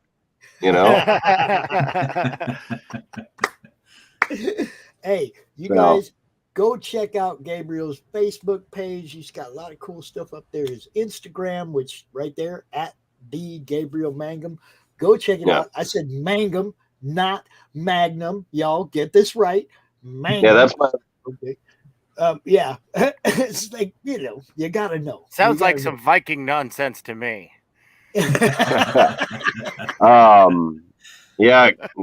Pops, thank you as always. And I gotta say, guys, feel free to message me, comment, like my shit. Just know I'm a little bit bad about getting the comments and DMs immediately. So don't be mad at me if I don't respond to you for a day or two. I have a day job. I've got other stuff going on, but I will get back to you because I do love talking to all of y'all, because y'all give enough of a shit to message and comment to me, and I appreciate that. So, guys, one last thing. Acnor X, go get my sketch cover. Go get Andrew's sketch cover. Go get all of Bill's covers. Do whatever you can do. Every dollar helps. Get us to every goal that we want to achieve. Thank you guys so much. So yes. You bet. Gabriel, I want to thank you for coming out. Tell your dad I said, hey, you know what's up. And dude, I'm glad you guys are starting to get out and be on some shows. And if there's other shows that I know about that you can be on, if you want to hit some of these other shows on the circuit, let me know. I'll put you in touch with the right people, bro. For sure, bro. As long as I can be foul, direct, and to the point, I'm all for it. So I think you'll fit right in. Don't worry about it. If they like me, they're gonna like you, bro. What can I tell you? Absolutely, bro. Thanks for keeping it real. You bet. You go have a good night, man. Like I said, tell your dad I said, hey, pass the love on to the rest of the team, man. I'm glad to see this thing pushing 15K. It needs to go higher though. Oh yeah, dude, for sure. All right, guys, take it easy. You bet. See ya. Later. That was cool. I love that youngster. You know what I'm saying? Look, his dad's one of them people that I bought an autograph book from him. Okay. I bought a Hatchet book from him and he signed it. And not only did he sign it, but he took it around to the cover has a bunch of people, headless people. Okay, that were real people. So he took it around all them and had all them sign it too. You see what I'm saying? And then he sent me this book, right? And he didn't just send me this book, but he sent me this beautiful piece of art too, with the little note that says this piece is going to be published soon. I'm like, no, dude. I got a book from you. You can't be giving me art. So I sent him more money. He sent me more signed comics. You see what I'm saying? Andrew won't let me get ahead. You see what I'm saying? Those are the kind of creators that I love, and his son is just like that. Well, I love those kind of games too.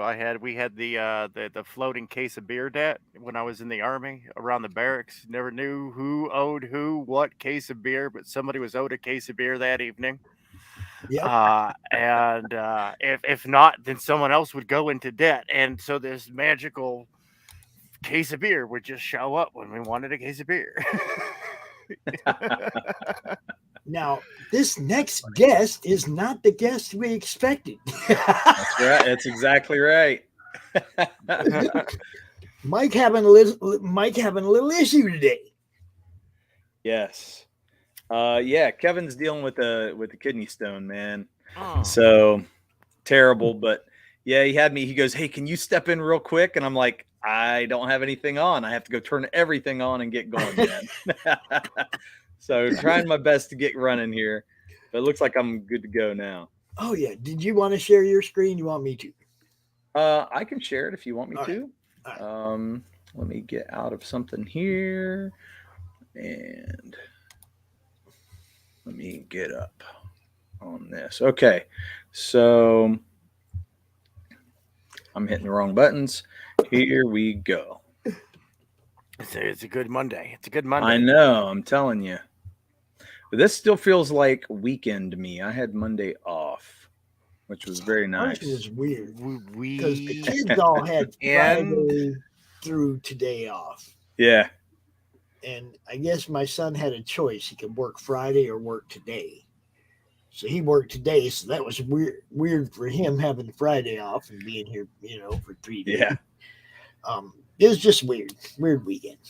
Yeah, it was. I will say yesterday was a great weekend for us. We met our goal. You're over it. Yeah. So yeah, buddy. Fantastic, man. So about 2 weeks, a little over 2 weeks in, and we're past our goal, which is really cool. So I want to thank everybody that backed the book already. And yeah, man, it was exciting yesterday just hearing all the, we got like a few backers in, and I was like, oh man, it's just great news. So yeah, so here we are. You want me to talk about it? What do you want me to do? Yeah, I just got. Okay. I got a munchkin over my shoulder that just popped in. Hey, everybody say hi to Isaac. Well, hello, young Master Isaac. Hello, Isaac. And you're feeding the dogs? No, I'm helping Sophia get the bowls. Oh, you're getting the bowls, and then she's feeding the dogs. Pretty much. All right, cool. Nice. A well-oiled machine. I like that. Yeah. Hey, you gotta put him to work young, right? That's right. Yeah, you teach them about responsibility, and you trick them right into working really, really hard for very, very little. So that way, when they get their first job, they're like, "You've been ripping me off. This work was easy. I was digging ditches for 16 hours today. I made a ton of money. It was so easy." And it's like, "You're welcome." That's right. That's right. Okay. Well, so let me see. Let me scroll down to our cover here. I love this. Thank you. This project. I'm not stalking y'all. That's okay, man. Hey, I love it. I appreciate it. I like it. I like that. That's great. I ain't gonna lie. I've watched a few streams with this book being highlighted. I know that's right. Right. I was just talking earlier. I was like, you know what? Like a 3D edition with 3D glasses. Oh yeah. And apparently Sim knows the right way to go about that. I have to research it. Okay. Yeah. Because that'll be awesome. The depth is so wonderful in this book. Thank you. Yeah, so we had Dio Lima cover this, and he's a great colorist. He colored the book Company Men by by Kemosabe. So man, he did just a phenomenal job. Really made everything pop. So it was great. But yeah, this book, it's a 30-page fantasy adventure set in the like pre-flood era. So this book is going to be kind of anything that we want to play with as far as history goes. We don't have to be set into any kind of special set era, which is fun. So we kind of get to make things up as we go along. We're going to tie in a bunch of mythology. We're going to tie in just, certain things of the world, like people know about Atlantis, but we're actually going to throw that in there and have fun with it. So we get to throw all these different cultures in and see where it takes us. It starts off being a Pangea. So all the continents are connected. And we start this story kind of later in the life of our hero. He's not this young guy. He's this veteran warrior that has been around the world, so to speak. And yeah, he's met these characters and dragged them along with him, and they're out there fighting the good fight. Awesome. Yeah, so now Greg's throwing the hand out there. I think that was to Gabriel and to you. Yeah. So go out there on the brain cage and hit all them. Come on over. Nice. Come on over. Yeah, it's like this is the most recent addition here to the CG Mega Collage, the Comicsgate Mega Collage of all the amazing Comicsgate IPs out there. I love it. It's gonna be I like fun. what you did with him. Oh, thank you. He was fun to draw. Yeah. He just kind of came right out. I love it. Man. And he's, that armor that you drew him in, he will evolve into that. In this book, he doesn't quite get there, but he's going to evolve into that, and that's going to be his normal everyday look. So, which is going to be really fun. Sneak peek, everybody. Sneak peek. Yeah, that's right. So you're seeing, his future self, which I think Before is cool. he's there. Yeah. Yeah, because you could see him evolve into it. So, which is more fun to me because you could see the evolution of a character. You don't just walk out and he's, Batman or whatever. You get to see it. That's cool. I love good character development. I love good character growth arcs. I mean, that's half the point of Naruto. Once you knock out all the BS filler, and if you're not watching the anime, you're actually reading the comic book, which is really good. Yeah. That's character development, the comic book. Right. My kids love that cartoon, so they watch it quite a bit. When I say kids, I mean they're teenagers and they're still watching it, so they still like it. I've got them all over the place. They do, they've either seen it or are watching it. So amongst other things, and they like that's the big thing. People love a good character growth arc. Like Greg, speaking of Greg Braincage, Greg's Gun Demon, when you first meeting him in the campaign that we got going on right now, he's basically his toddler self.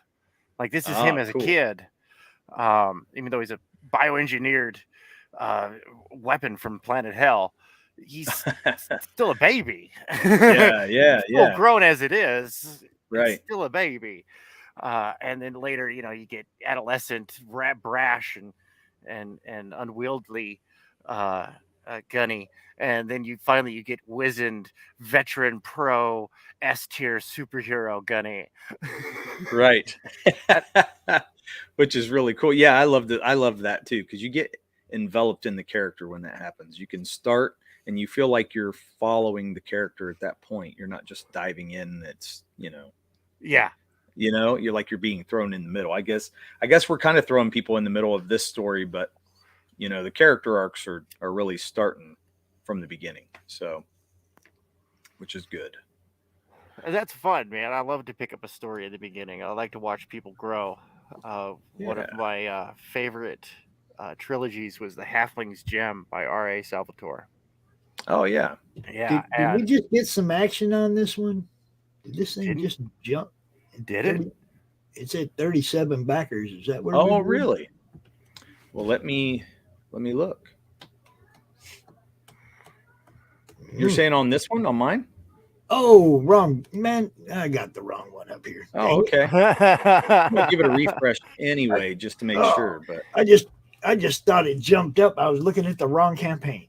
yeah, He's it's getting all all right. excited. Yep. You get me all excited. No, it's all good, man. Yeah, so we got 5 characters we're dealing with at the beginning. I would say this is a lot.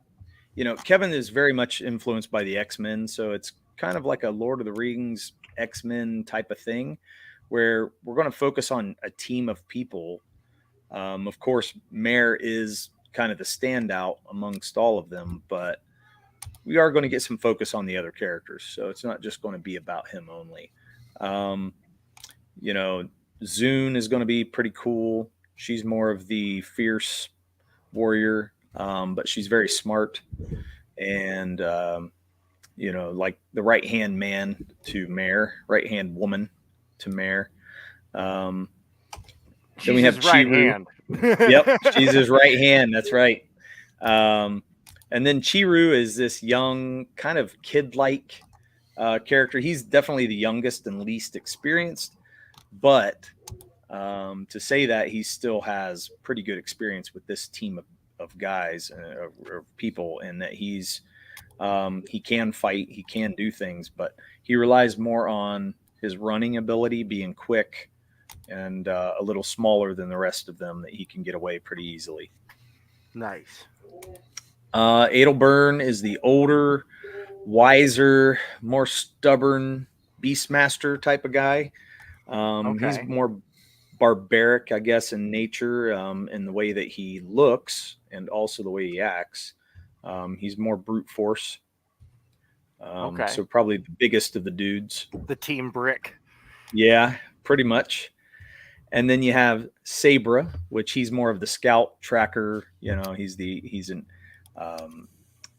archer, and but he's also the less trusting of the whole group. So he has the harder time fitting into everybody. But he's there with them. He still believes in what they're doing. He just he's going to kind of be a little more of the asshole of the group, I guess you could say.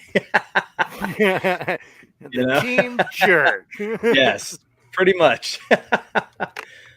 So there we go. There's the characters. This is our homage cover. Oh, look at that. I love that one. Yeah, that's the homage to Cap versus Wolverine. Oh, that's great. And that scene in the book is pretty high octane as well. Yeah.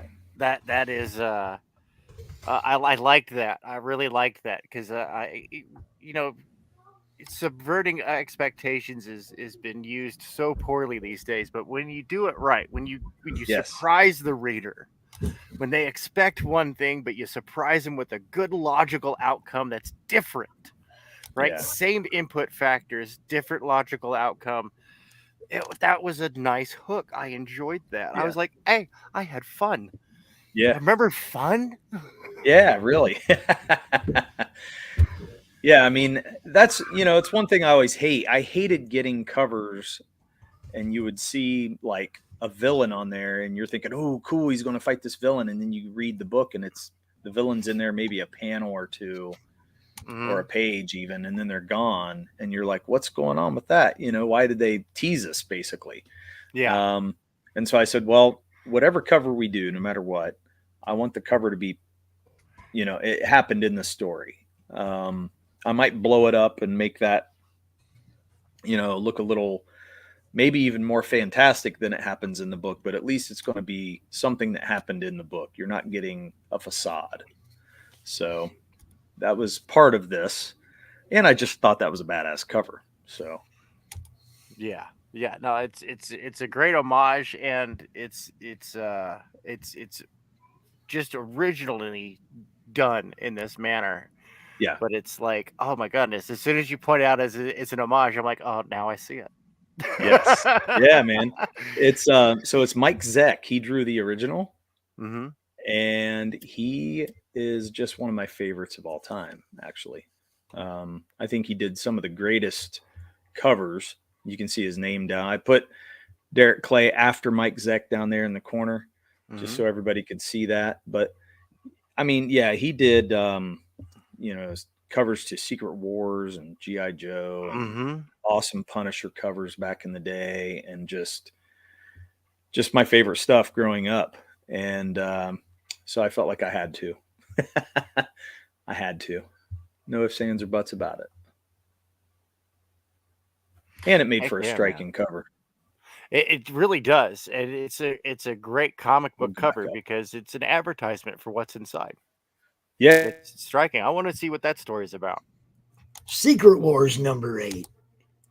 Chuck Norris Karate Commandos. Punisher. Mike Zeck is my dude. He signed all kinds of stuff for me. Oh, nice. Yeah, I love Mike. He was cool, man. We just like lucked onto catching him at the con, right? And there was nobody near his table. And we just walked up. We talked to him for like 20 minutes. And I had a backpack full of stuff for him to sign because I like Mike, you know. And we got the Secret Wars signed. It's right there on the wall. Oh, nice. And, a few other things like Chuck Norris Karate Commandos number 1, and he signed like 4 of the Secret Wars covers. I think that he did. I think it was 4 of them, and that we had that he did, and a few of the Marvel Team Up Punisher Spider-Man books got him signed. Those. Yeah, Mike is cool. That is way cool. I think I lost you guys for a minute. That don't surprise me. Crom does live in this computer. I was you guys. Yeah, the spinning wheels of death were on for a little bit. Oh yes, these evil wheels of death. Little bastards, all of them, little bastards. Yes. So cool. Okay, well, you guys want to see more pages, or what? Yes. Tell me what you guys want to see. Oh, more. That's what we want to see. More. Okay. What do you say? This Pops? is show it all. Okay. Show it all. I'll do it. Don't show it all. Show everything on the campaign. Don't show everything in the book. Okay. Hashtag me too. All right, I'll do it. So yeah, this is one of the pages. You can see the beast that's on the cover, on that homage cover, and Chiru, the little runner guy. He's running from the beast. Beast falls through a trap, and basically Chiru is kind of in peril at that point. So yeah, this was a lot of fun. I love the action that our colorist put on this. He made the leaves and the twigs and everything blurry, making it look like it's falling, which I thought that was a really cool effect. Dio's just a great colorist. Absolutely. And then we got the bloody, gory page. Mare catches up with the beast and just obliterates him. I mean, there's no other thing to say. He just obliterates him. Yeah, he got a little gets a little carried away. Yeah, I would say so. And he's in his epic scream at the end of it. So I think he had a good time. I like the framing. I like the panel framing with the blood. That's a lot of fun. Thank you. I actually had this critiqued, and some people told me that'll never work. I should just save it as a poster, not as an interior page.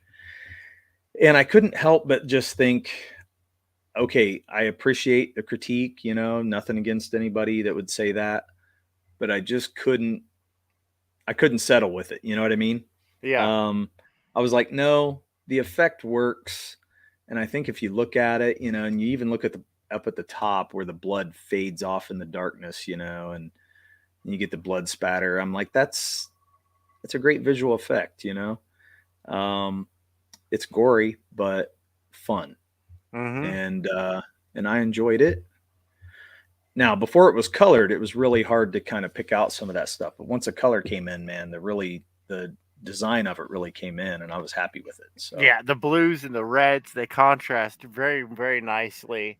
yeah, and it frames it in. It frames it in, yeah, and it seems like there's more story here. Like, I'm intrigued. I'm like, dude, why is he like getting all, going all crazy. medieval Yeah, on this? yeah, Like, this guy's just looks like. I mean, I'm kind of picking up the vibe. Like, this guy just had like a mental breakdown. He just snapped a yes, little bit on the inside. Things have not been going well for this man. There's that's more right. to be told. That's right. And it's definitely high emotion. It's definitely got, some I don't know, what would you say, fast pace feel to it, which I like. And it's, there is more going on, which will be revealed in the story. But yeah, I mean, I wanted it to seem very barbaric and brutal. I didn't want it to seem like, he just killed it and that's it, Right. And I think it Yeah. came across real good.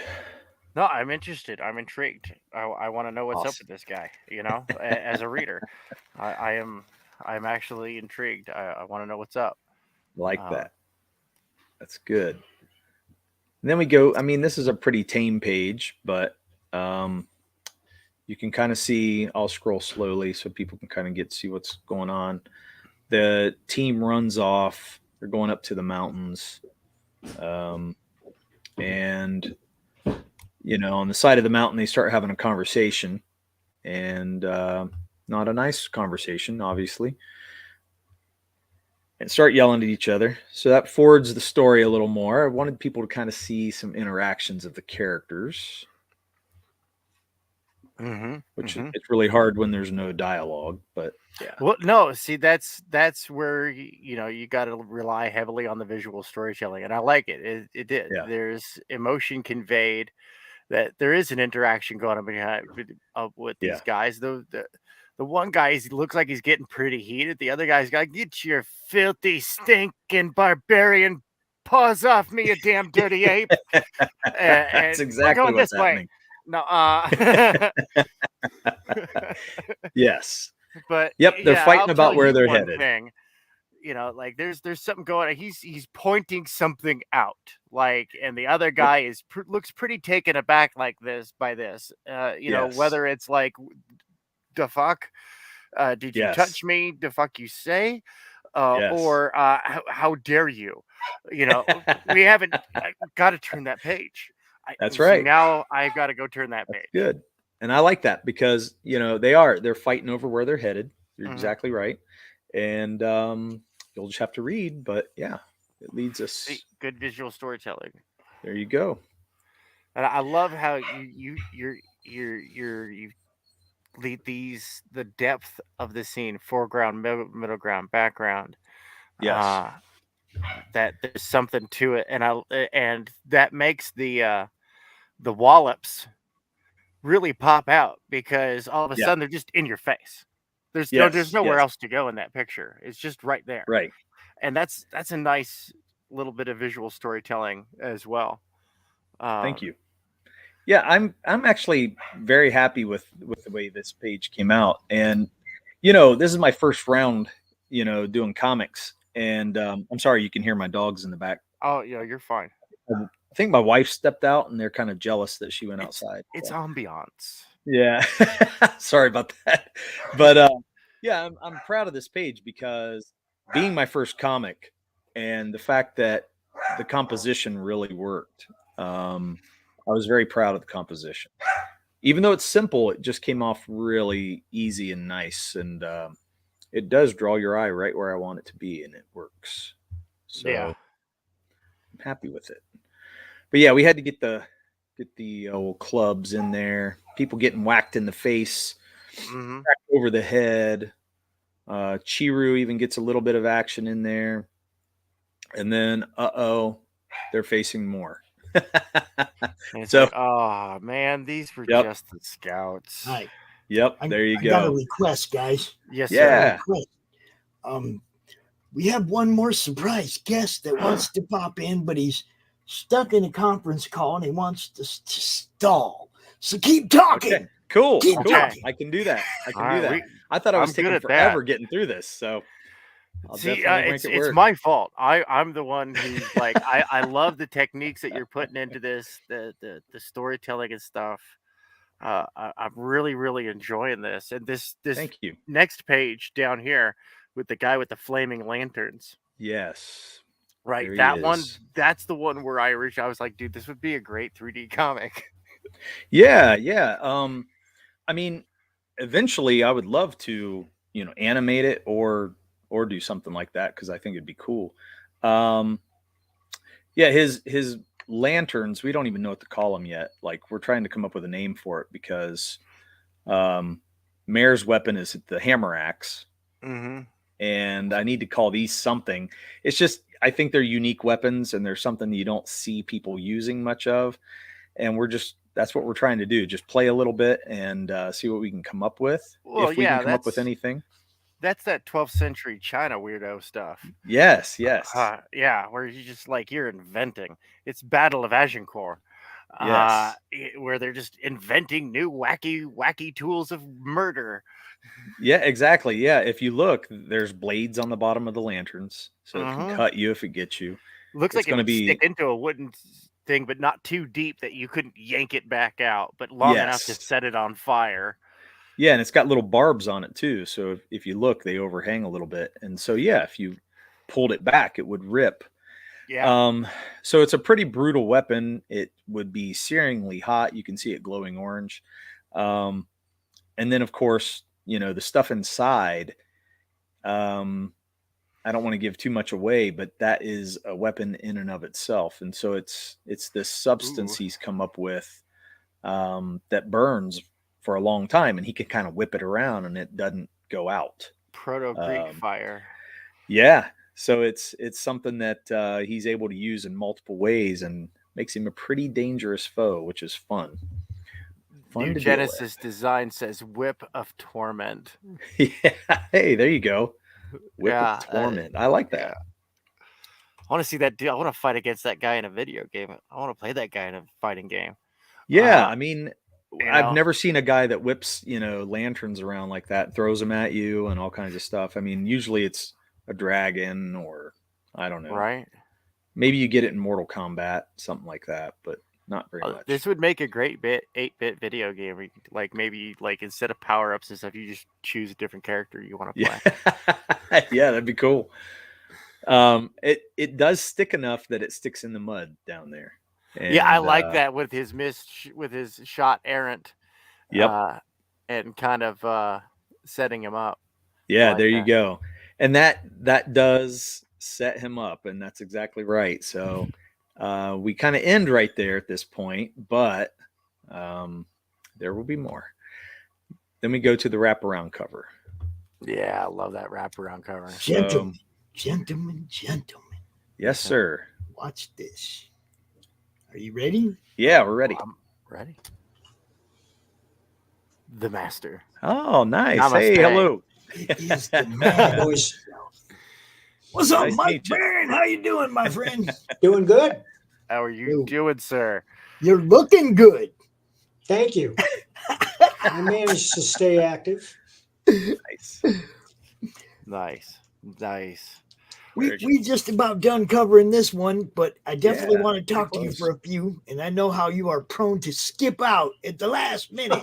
So, Nice. look, my friend Nick is a big fan of yours, Mike. Right? This guy here is the guy who made those Punisher shoes. Nice, so man. That's Nick. awesome. Yeah. Nice job. Yeah, we're not worthy. You bet. What's up? So, we're gonna jump over to Smokes the Fox for a minute. Dirt, hang out because cool. we can go back and Yeah. revisit this. you Yeah, know? it's great. You got to throw out the red carpet for the kings. You know what I'm saying. It's all right, man. It's all good. Having fun. This is fun. And Mike is prone to, he likes to do that, always leave them wanting more. I got to go, Pops. Bye. It's because I have a very limited attention span. So which one do you want to talk about, Mike? Well, Smokes the Fox and Weaponized Werewolf are both the same project. No, I wrote I was them both. thinking between that and Thin Blue Line because I know that one's still Thin Blue going. Line is going to go to the printer this week. Nice. Mm-hmm. All right. So Smokes the Fox, my friends, is like a book after my own heart. It's like right up my alley. It talks about things that Pops loves. A dope smoking fox. and Now, it's usually I really prefer my funny, but it's foxes not tense to too. be furry, but in this case, we'll let this one go. Okay. I love it. I love it so much. I wish I could show you some of the interior pages because they're stunning, but I can show you the cover to Weaponized Werewolf, which was drawn by Tim Vigil. Pops, I just posted it in your Tim Facebook, Vigil, yo, in your Facebook feed there. Yeah, I'm getting Mike. You kill me with this. Well, that Justin got Tim to do this. This is all Justin's baby. He thought up the stories and asked me to write them. I did connect him with the artists, Lee Oakes for Smokes the Fox, and Barry McLean Jr., the hardest working man in comics. Do Weaponized. You're the hardest working man in comics. Almost. I bow to Barry. Wow. Yeah, it's really good. It's about how aliens have landed, the aliens you've been fearing ever since Area 51 was put off limits. And they're working with the United States government in secret to use alien technology to create these new hybrids for purposes of warfare and espionage. And one of them is Smokes the Fox, an intelligent fox in a bipedal body. But Smokes is too smart for him. He figures out a way to bust loose and he goes on the lam. And when he sees the world for the first time escaping from the laboratory, and he sees two guys smoking dope at a campsite in the mountains of Colorado, he waits till they sleep and he goes down and he imitates what they do. And he takes a big draft and he thinks, wow, the world is a cosmic place. I will enjoy it here. So he steals their stash and he takes off. And he ends up in a small town where there's a biker bar, and he observes very carefully, and everything he observes he can imitate perfectly. So he takes a motorcycle too and hits the road. And when they find out about it back at the lab, they say, "Well, this is no good. If word of this gets out, our careers will be destroyed. We may go to prison. So we have to destroy Smokes first." And they say, "Well, who's ready?" And the only thing that's ready is this mutant werewolf who has always hated Smokes because they were in cages on the opposite side of the lab. And Smokes has been taunting him this whole time. So, you're stupid. You got a snaggletooth and you're ugly and all this. So the werewolf can't wait to catch up with Smokes. And that's what both books are about. The first book is about how Smokes was created and escapes. And the second book is how the werewolf tracks him down. Justin, check your Twitter DM. Get in here. This is your book too. Just saying. Get in here. Oh, I love it. I love it. All right, now I got to unshare this and then pull the campaign back up again because, damn StreamYard, just don't let us jump from window to window like we should be able to. All right. Smokey, where you at? There you are. Okay, boom. Nice. We got a ways to go here, folks. We got work to do. I want to see this one funded. You guys know what's up. It's Mike Barron. It's obviously going to be written well. The story is going to be good. It's going to be funny. As Mike would say, it's going to reach out and grab you by the throat. Yeah, it's just a very modest goal that Justin has set here, too. Yeah. Yeah. Yeah, no, this is looking great. He can't wait for the books, but he's freaking out because you like his shoes. Yeah, I love your shoes. I love your shoes, man. I wear size 8. You say he wears size 8. You hear that? You hear that? He wears size 8. You probably get a whole Mike Barron library for a pair of those shoes. I would be happy to trade, and I got books that you can't get anywhere else because they were never distributed. Oh, did you hear that, Nick? Books you can't get anywhere else. Yeah.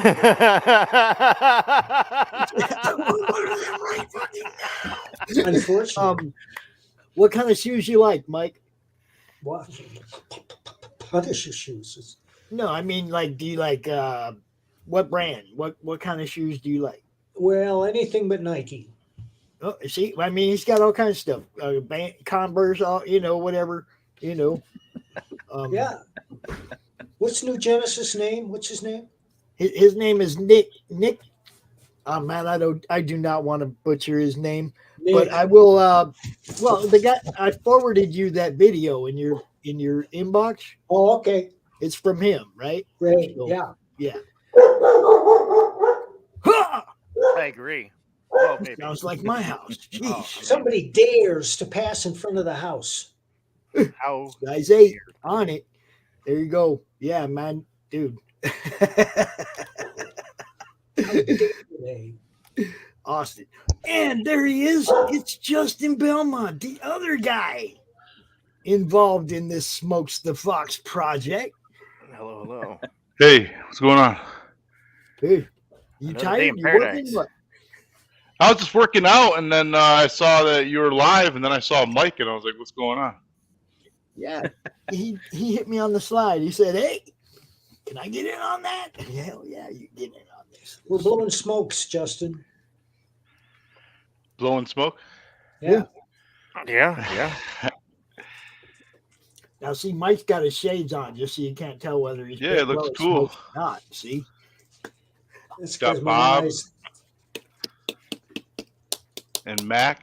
What are their names? Mac and background, yeah. Freddie is right here. So, Freddie, you want to take a... Hi, Freddie! There's Bob. I was at the dog park yesterday, and everybody started pointing at me, and they say, well, what's going on? I said, well, Bob just pissed on your leg. And I looked down, yeah, Bob had just pissed on my leg. What? Bob's a little retarded. Is he is he projecting? He was projecting urine. Oh shit. Look, now you got him working on your shoes instead of mine, Mike. You see how it fucking works? It's all right. I defer to greatness. What did I walk into? We're having fun, bro. We're talking about your book. My friend Nick is the one that made those Punisher shoes that we were showing off the other day. Oh yeah, those are nice. Yeah, and Mike said he liked them, and Nick lost his mind. That's what you walked into, bro. So yeah, might say you stepped into the madness. Yeah, pretty much. So Justin, I know I've asked you this one 10 times, and everybody else has already heard it 10 times. But in case there's people out here who don't know, tell them how you ran across Mike Barron and how you enticed him to be part of this project.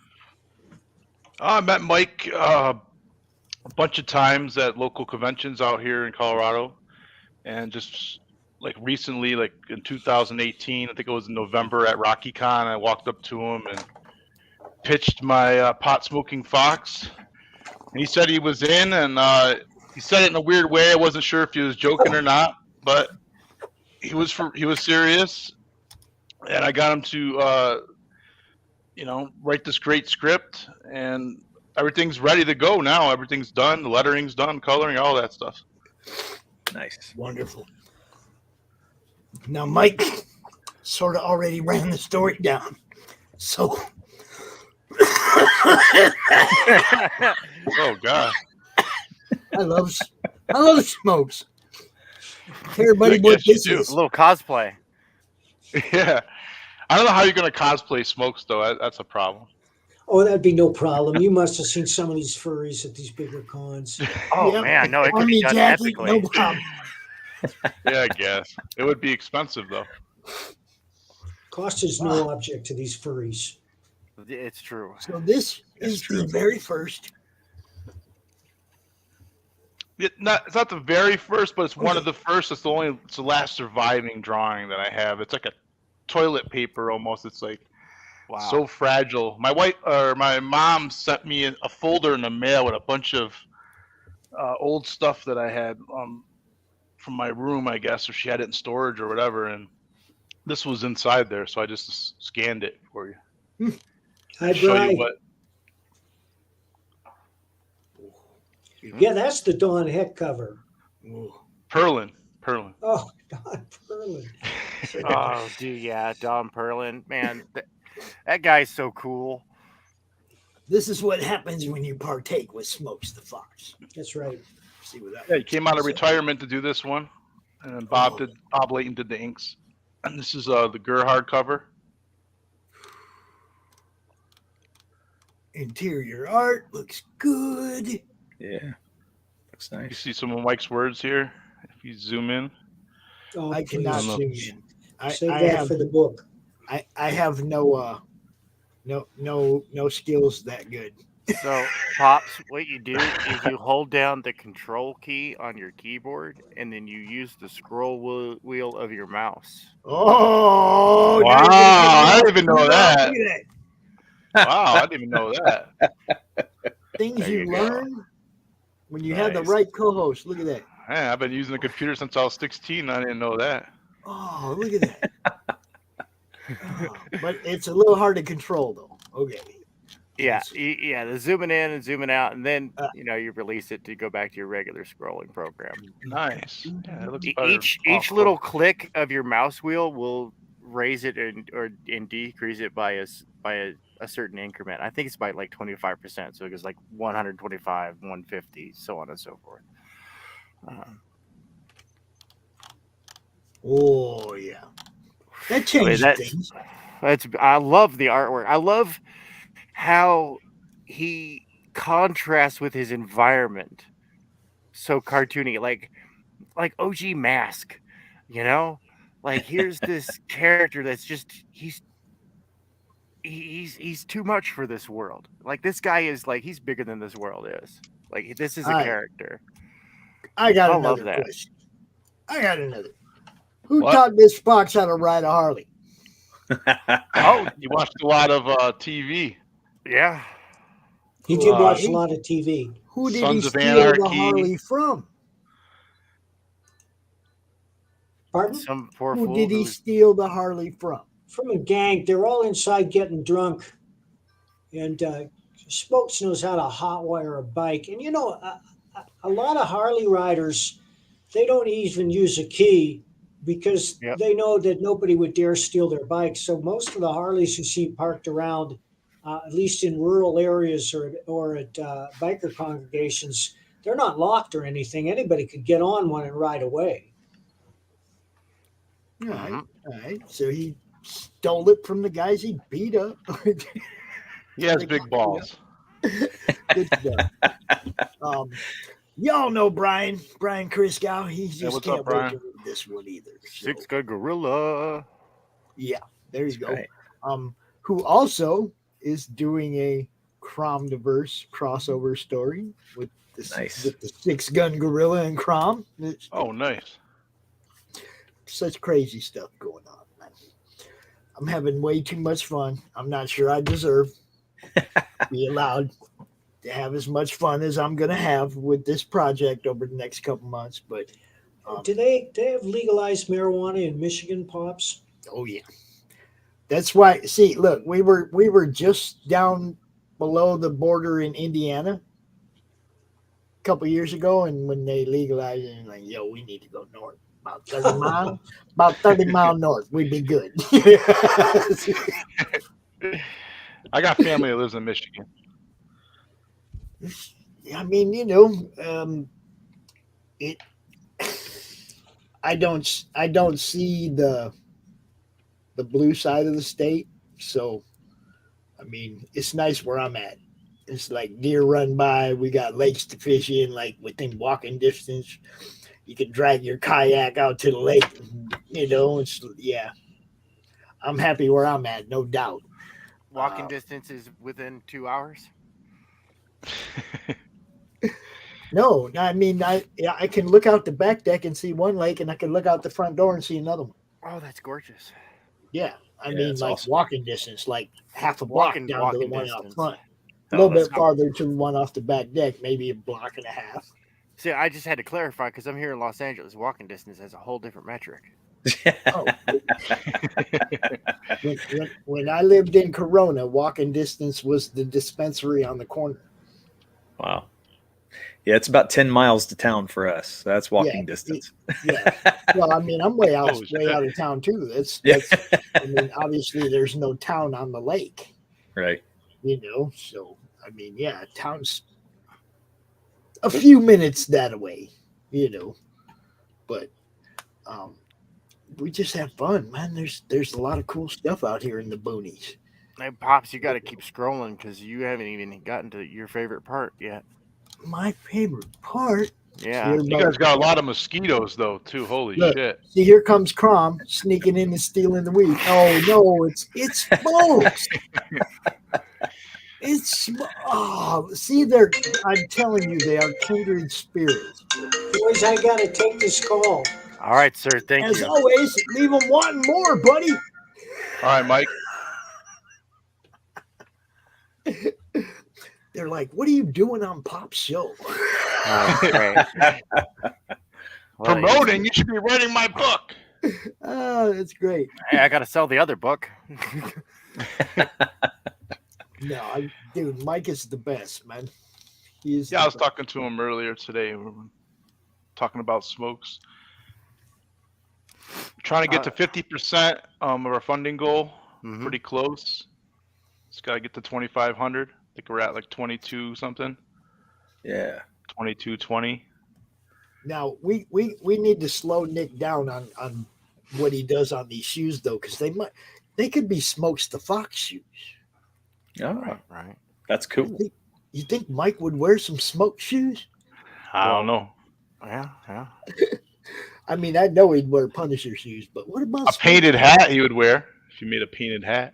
Ooh,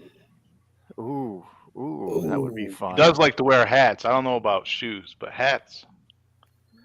Well, I mean, he jumped out with I'm a size 8, so he was down with the shoes. Oh, maybe he would wear that shit. I don't know. I don't know. I know, huh, Brian? It's crazy. You get foxtails on there or something. You get all the looks at the show.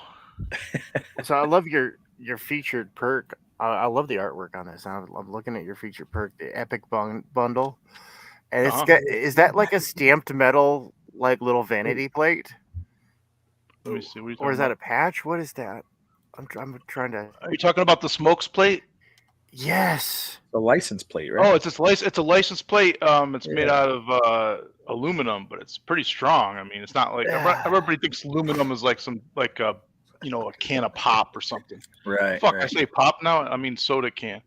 Man, I've been living Soda. out here so long now. I say pop. Oh my god. I say pop. We say pop here in Ohio. Oh. Ohio. From upstate New York, we don't really I say say pop. We Pepsi. just say soda or Coke. Soda. Right. Yeah. I say Pepsi. Now I say pop. Holy shit. You say what? Pepsi? Oh. Yeah. Look, I'm not drinking something that eats the freaking battery acid off of my car, okay? It must be good. Yeah, must be. That's just a little too much internal cleaning for me. Yeah. Basically, that's a vanity plate. That's the same size as a biker plate, so it's 4x7. Right. Yeah. And it's got the holes in it, just like the plate, like a real plate has. So you can, and it comes with magnets. So if you wanted to use it like as a magnet and put it on your fridge, you can mount the magnets to the back, or you can just keep it as a collectible, whatever, put it on the shelf. Do you know what kind of magnets you got? There's like these adhesive magnets that will like stick to the back of it. So you just gotta basically install them on there. Okay. It takes a couple seconds, and then you can just put one in each corner, and then basically make like a magnet out of it. Nice. But that's pretty cool. Or it gets put on a shelf or whatever. Right. I don't know. I haven't seen anybody use license plate for their campaign. Everybody else has done everything else, but I haven't seen that. That's a first for me too. Yeah. Just like Yeah. shoes are going to Something be the different. first on mine. Yeah, I never seen any fucking shoes on a campaign before, so that's something different. Everybody's trying to do something. Be the first person to do something new, right? Everybody wants to be the first person to do that. And I read an article online that said Colorado had like one of the best designed license plates. And since the story takes place mostly in Colorado, that I decided to get Smoke's license plates. I was high one night and I was like, yeah, license plate.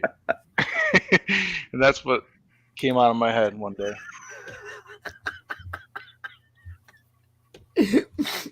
All your friends know me. Says Huh? pop. All right. We used to get so mad if someone called that shit pop. Now I'm saying it. It's unbelievable. I have to ask this question. What's in the box? And I know you're not going to say. What's the frog Still. say? What's in the box? What's in the box? The mystery box. Oh, the mystery box. It's not a mystery box. It's a mystery gift. But it comes in your box, your Gemini box. Yeah, that's really cool. It's going to be only 50 items from the mystery gift available, so it's going to be very limited. Ooh. And there's only Nice. 20 epic bundles, and there's 13 left, I believe. 7 are gone out of 20. I was backer number 3 on this campaign. Pops was number Nice. 3. Got in real quick. And I was live streaming on my own freaking channel when they launched over there. And I was still backer number 3. That's cool. I had to multitask. I was like, hold on, you guys talk for a minute. I'll be right back. Boom, I was over there back in that book. Okay, I'm back. Mike just got a movie deal. Mike, they just interrogated you while you're on my show, didn't they? No, it was my wife Ann. She's in Oregon.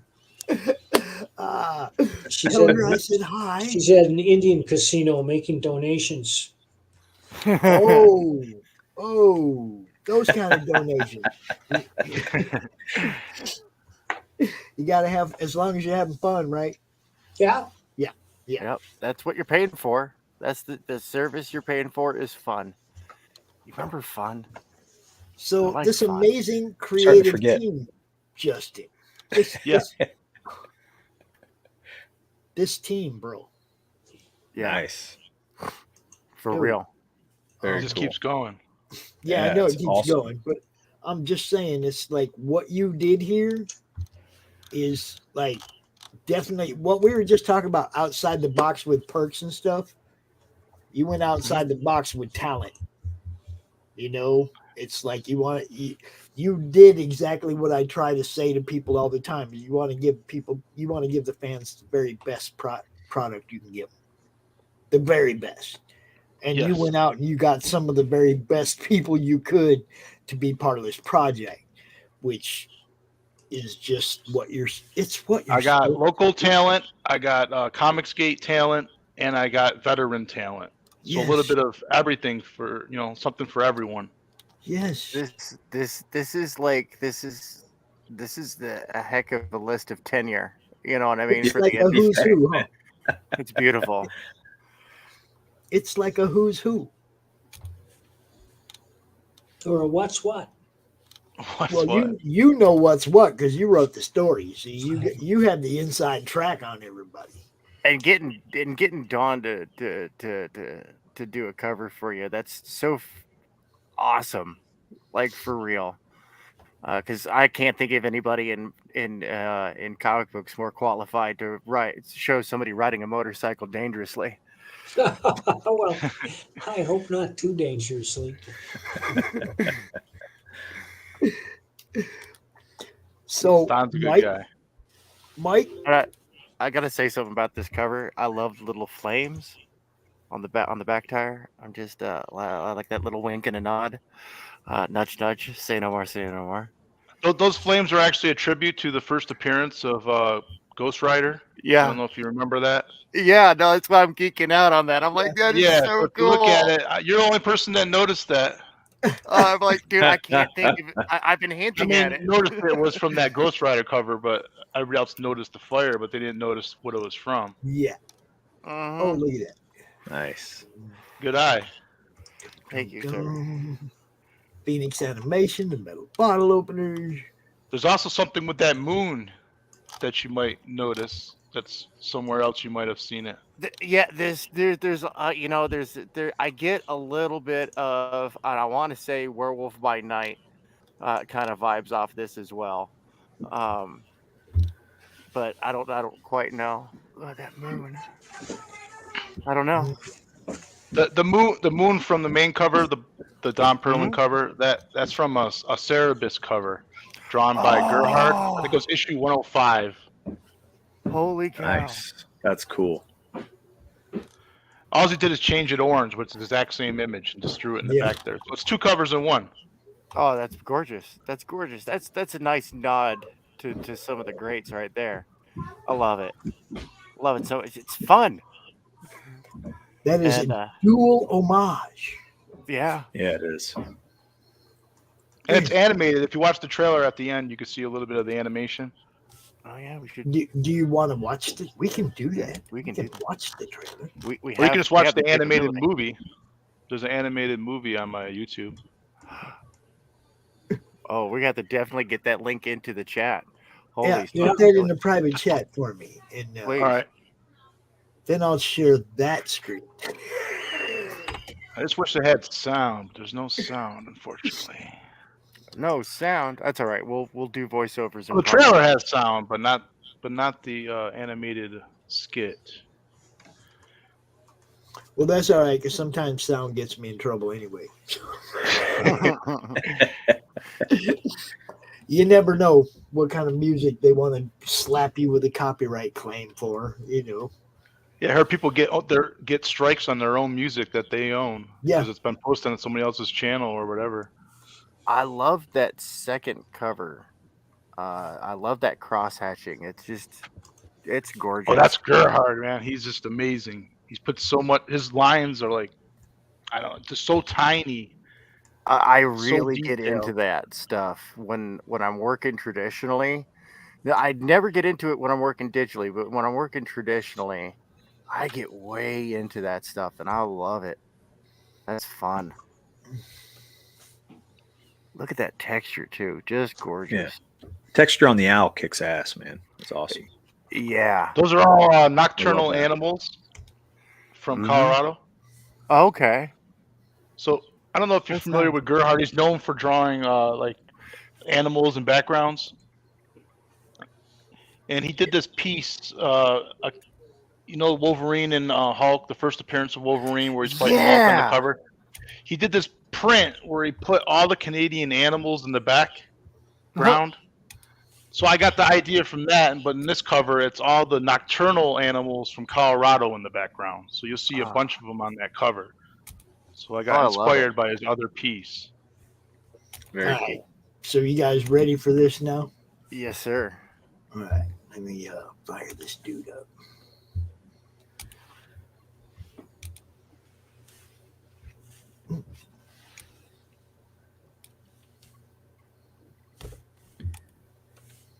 Born to be wild. You're gonna give us a strike.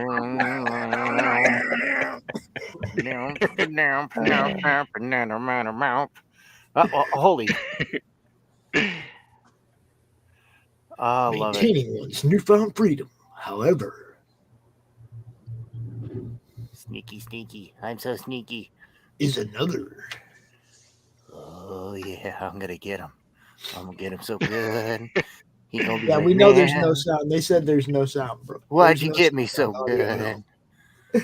There's I'm a no snack. sound. That's why we're all singing along and shit. Well, we know. But this was used in my trailer, and that had sound. Oh, I love it. That's really fun. Yeah, it was And he cool. made that all using just the elements from the cover, just sampling from it somehow. It's amazing what he did. His name is Wendo. Did Oh, a great okay. job on that. Yeah, no, that's fantastic. That was great. So now, do you still have a problem with the music on that video? Huh? That With my trailer? Yeah, on the No, trailer. what's wrong with the trailer? Didn't you say you got a copyright strike on that? No. I got a copyright strike on. The music. They played that stupid. What does a fox say? Music video, which has 1 billion views on YouTube, and they played it on the stream, and then it got a strike or whatever. It got That's what you got a copyright. strike for. I So they thought you cut it meant- out. I thought you got a strike for your video. No, we got a license for that music. All right. But yeah, we did let's get do this right. He fixed that anyway and re-uploaded the video, so you can watch it now. Right.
Nice. I like it. Yeah, I like it a that. lot. Cool. That was fun. Oh, this is a fun. Thanks. You get me saying that word a lot right now, and that's great. I love this. I also got the retailer perk option. Pops recommended that I do that. Mm-hmm. Very cool. Yeah, You give get the retailers a 5 chance set. to invest in this as well. Because this kind of quality content is going to revitalize the LCS. You know, that and not being so overly specialized, you know, basically boutiques. Combination of those two things, man, that's just going to bring it about. Yeah, how they survive now? They sell like those pop dolls or whatever the hell they are. They're branching, a lot of them branching out into tabletop gaming.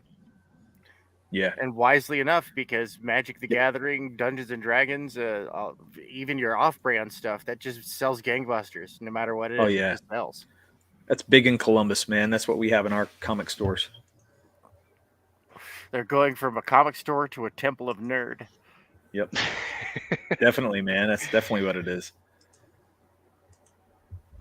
Yeah, I'm loving it. It all goes hand in hand, man. I think it works. So, Anybody have any questions or anything about Smokes, Weaponized Werewolf? More. I just tagged I just tagged my buddy over there on the West Coast that puts books in dispensaries. Oh, that's smart. Oh, very wise, very wise. There's a marketing avenue right there. You see, Justin, Yeah. ask Barry to plug the book. All right. What? Just walk on over. Justin lives 100 Just knock feet on his door. from Barry McLean Jr. Oh. Barry.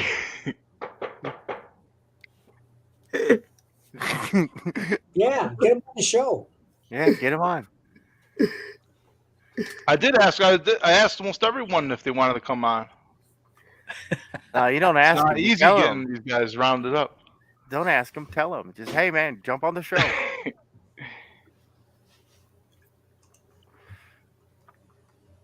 I tried to get Lee too. I asked him a couple times, and he just like danced around the question. Now you know, Mike. Some people just aren't. Maybe they don't want to Social get online. media, some people just don't.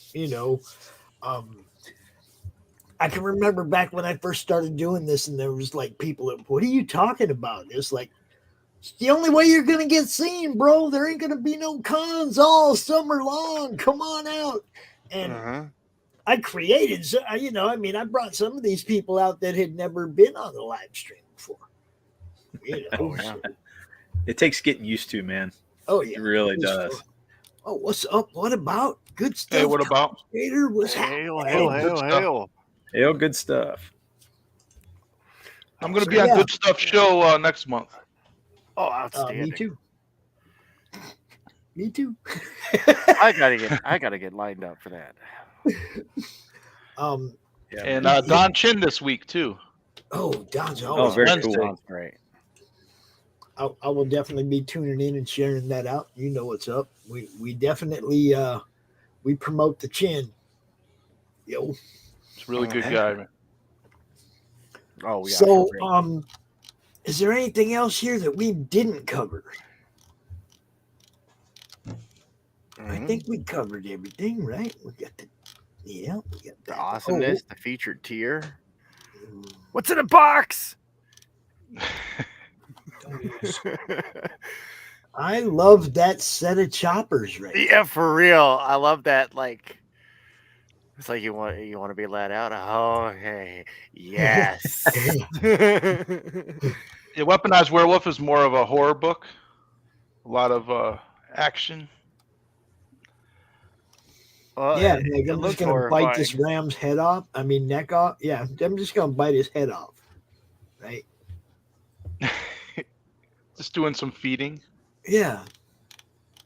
Jumps up and puts his beer in the stubby arms of a T-bird and says, "Hold this. I'm gonna go eat it out." Where I like how Barry did this scene right here. What'd you say? Where do the aliens fit in? The aliens are working with the military in this underground facility. Okay. And they're the ones behind the technology to be able to even do these, to make these hybrids. Without the alien grays, it's not possible. They're not very far-fetched. They have No, I can't. protractors.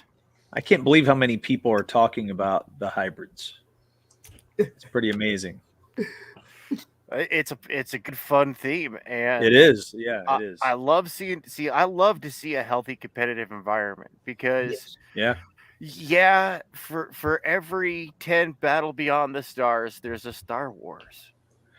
Well, my comment wasn't that everybody's doing it, but just I can't believe how many people have thought about it, know a little bit about it. It's really cool because in this community, we've run across a lot of people that talk about it. So it's really fun.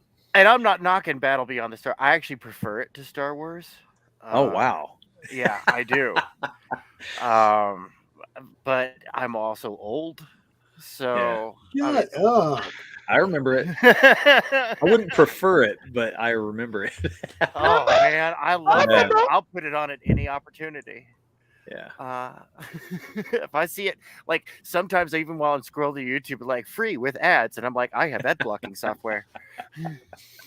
That's funny. It's time to watch Ice Pirates and Battle Beyond the Stars again, because I love it when concepts are explored in a healthy competitive environment where people are not in a negative way trying to outshine, but trying to just shine above and they stand put out their in the spin crowd. on it, which is really Pops, cool. did you show the metal card that you get when you back?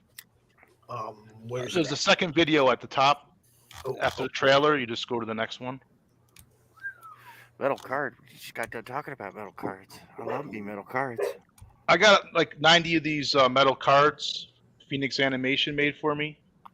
So it's just going to show you what it looks like real quick. Beautiful. You got to have one of those. Yeah, man. For real. We're going to do one of these for our That's- stretch goals. I designed the back of it. Very nice. Very nice. Oh, What dude, else you that's hiding? fantastic. So the first 90 backers will get that card, and you get both books. And I'll even sign them for you if you want. There's no extra charge for that. So that's what Well, you I get. was when backer you number back. 3, so I'm in. That's cool. You know, but I I'll love sign cards. him too. Justin and I can meet in Boulder if he dares. Bring the books up there and I'll sign them. Oh, there you If go. you Because you know what? I have a whole bunch of Mike Barron books, but I don't think I have any that are signed. Oh, that's not two, Pops. I Did you think get I signed that. the Nexus novel? Might have been signed on the Well, I signed that. I think I signed the Badger coloring book. Oh, well, see, now I never Oh, messed with Badger that. coloring I just put that in a bag and tucked it away Right. because that's a rainy day kind of thing. Someday I'm gonna color that, right? But it's a rainy day kind of thing, you know. If you guys haven't seen it, But wait, adult there's a therapy. Badger coloring book? It's Yeah. I think he called it adult therapy or something like that. There's nothing off color about it. No, But it's all Badger.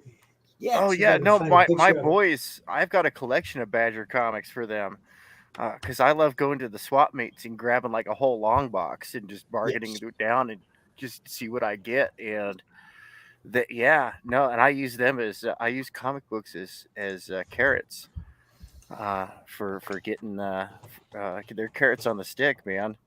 And oh, dude, I would love to get them a Badger coloring book. They'd love that. Where do I get that? Where do I find one of those?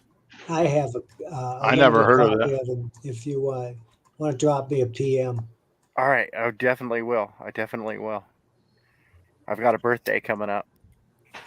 All right, so our friend Dirk can't hang out too much longer. I want to finish showing off what we were looking at on his campaign. Oh, I'm sorry. My space. I You know, gotta go, Pops. Yeah, I wasn't trying to push you on that too much. man. No. Thanks, Mike. I was just saying Oh, I no. can't hang much. I was going to try to duck out silently, but Everybody I relax. see how that works. I knew Mike was good. See, Mike reaches that you can tell when he starts getting ready to go.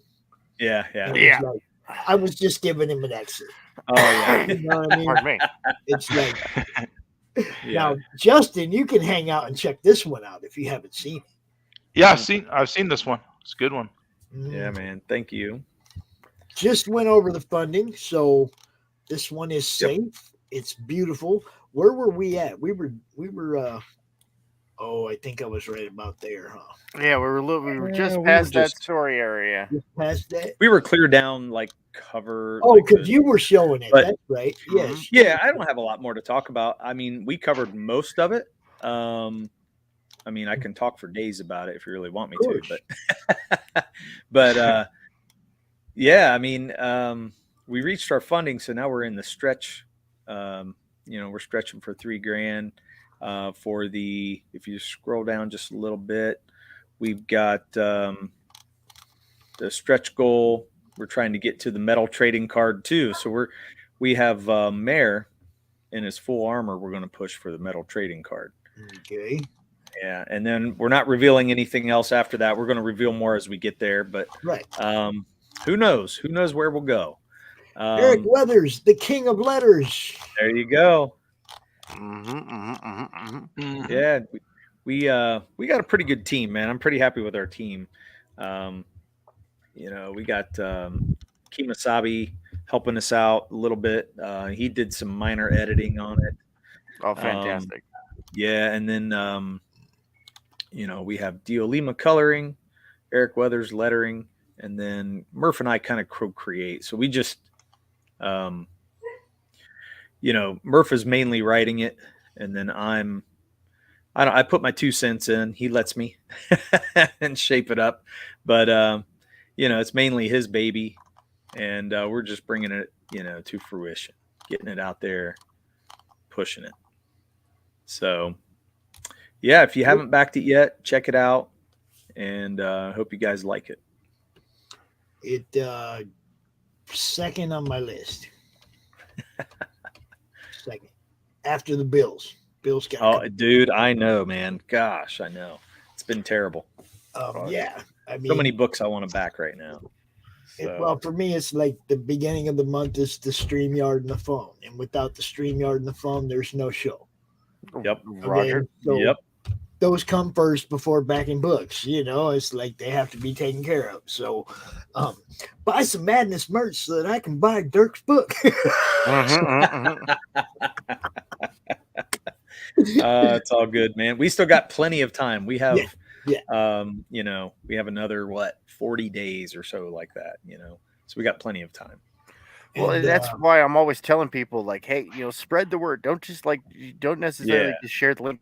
Go, because the comic sphere on social media is so small. It's so small. It is. We need people to be reaching out to their normie friends and saying, dude, you got to check that out. Yep.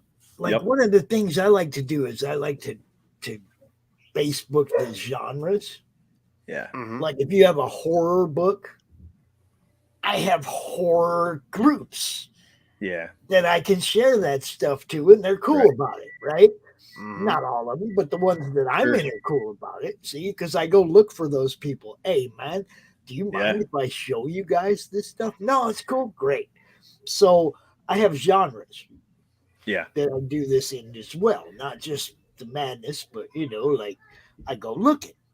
There's a couple of those sci-fi dystopian groups. There's a couple of, you know, horror groups that are on Facebook, and they're, you know, some of them people buy comics. You got to go drop that link there to find out, though, you know. Yep. So, yeah, I mean, it's not just a group in Twitter. It's like it's searching for places where these books will be accepted and you know, maybe purchased. Well, we've been trying to think of things like outside of the box because, you know, once you run out of those avenues, you're like, okay, where else do we go? Luckily, our band is part of our trailer. You know, I put my music in there. And that's kind of, you know, some of the bands that we've connected to on Twitter as well. They've kind of seen what we're involved in and what I'm doing with this comic, and they've actually, you know, hooked onto it. So it's kind of cool. It's just a different avenue, but it's really cool to see other people. What's hilarious, Dirk, is I don't know, 6-7 months ago, I had one of the panels at CromCon was for people who had music involved in their campaign, like MP4s or actually, I actually got a CD from Matt Knowles' book. Oh, that's cool. Isildur, right? I got the CD from that. But we had a whole bunch of these guys out, Dark Gift Comics, all these guys that do music and included in their campaigns. And we had a whole panel talking about it. Oh, yeah. You know, so it's like, I do know a lot of people that are incorporating music into their campaigns, and there's nothing more solid. Dude, just think about it. All the old, back in the day when you used to read your comics, you always had some jams playing. Oh, yeah, yeah. Always had some accompanying music to go with your, you know, with your comics. So dude, I love anybody that's thinking outside the box. Theme song. I'm trying to get a Crom theme song. Oh yeah, that's cool. You know, so you got something to play every time he appears. Yeah, I love it. I mean, who was it? I think Nefarious gave us the idea to do like a soundtrack, and then maybe, you know, even if it was just a short soundtrack, you could get it with it and put it with the comic that people could get. So I thought, I don't have it together yet, but man, that'd be a lot of fun to put together. So ideas, they're out there. Yeah, you know, there's tons of. I mean, never say no to anything. Always bounce it in the area where people might be the most receptive to it and see what happens. You know, I've been having a blast. Look, this whole show, this whole network, everything has blown up so much over the last year. You know, I used to come out here and CromCon was the only show I did that got that got a lot of attention. My weekly shows and launch parties and stuff, nobody paid attention. Right. It didn't matter. Everybody watched CRoMCon. Now I get people paying attention to what we're doing all the time because they know this is what I'm going to do. I'm going to be out here promoting what you guys do, and when we got people watching this, it's because we know it's people that actually care about indie comics and backing them and supporting them, and that's what this whole network's about, So it's nice to see people watching. We appreciate everybody that tuned in today. From the special guests that popped out of nowhere. Dirt jumping cool. In, picking up for Mike. Mike Barron showing up out of the blue. Justin, thanks, boss. Hey man, you guys rock. And Tank, thank you for picking up for Rich when we couldn't make it today. Roger that. Anytime I can help out, you know me. I like to be your friendly neighborhood force multiplier. Awesome. Yeah, thanks for having me on, man. It was fun. You bet. You bet. Anytime, man. Anytime you want to get out here. I know you got like quite a way. You got time. Yeah, 43 days. Yeah, we got plenty of time. We will see you at this CRoMCon and maybe the next one. All right, man. Yeah, anytime. Let me know. We got our show. You can come on there too. Let us know when you want to pop in. So. Mine launches March 25th. So okay, all through April, I will be banging on doors. Let me in. Yep. So. Yep. By all means, thanks a lot for coming out, guys. All right. As always, I'm gonna play a few more commercials and then I'm gonna go find me something to eat. Something. Me too. Thanks for having me, Bob. You bet. Y'all have a good day, man. Sunsworn Wings of Vengeance is funding now on Indiegogo. Don't miss this action-packed space fantasy adventure sure to rekindle your love for the genre. Get it now on Indiegogo or just go to sunsworn.com.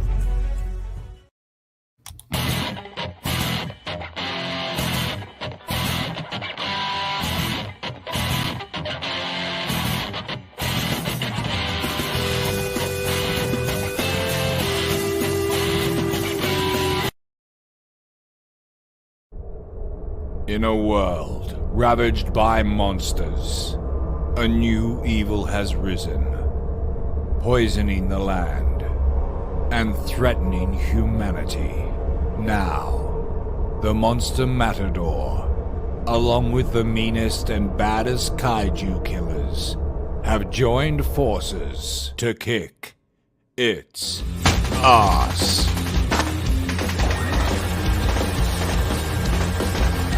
Monster Matador, Afropocalypse.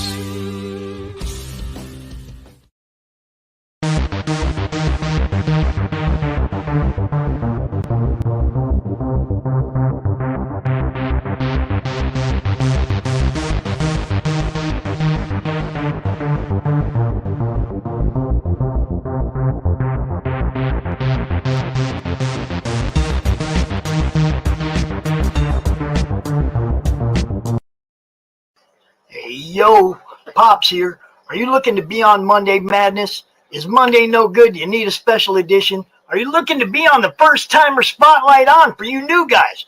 Launch parties, countdowns, CRoMCon monthly.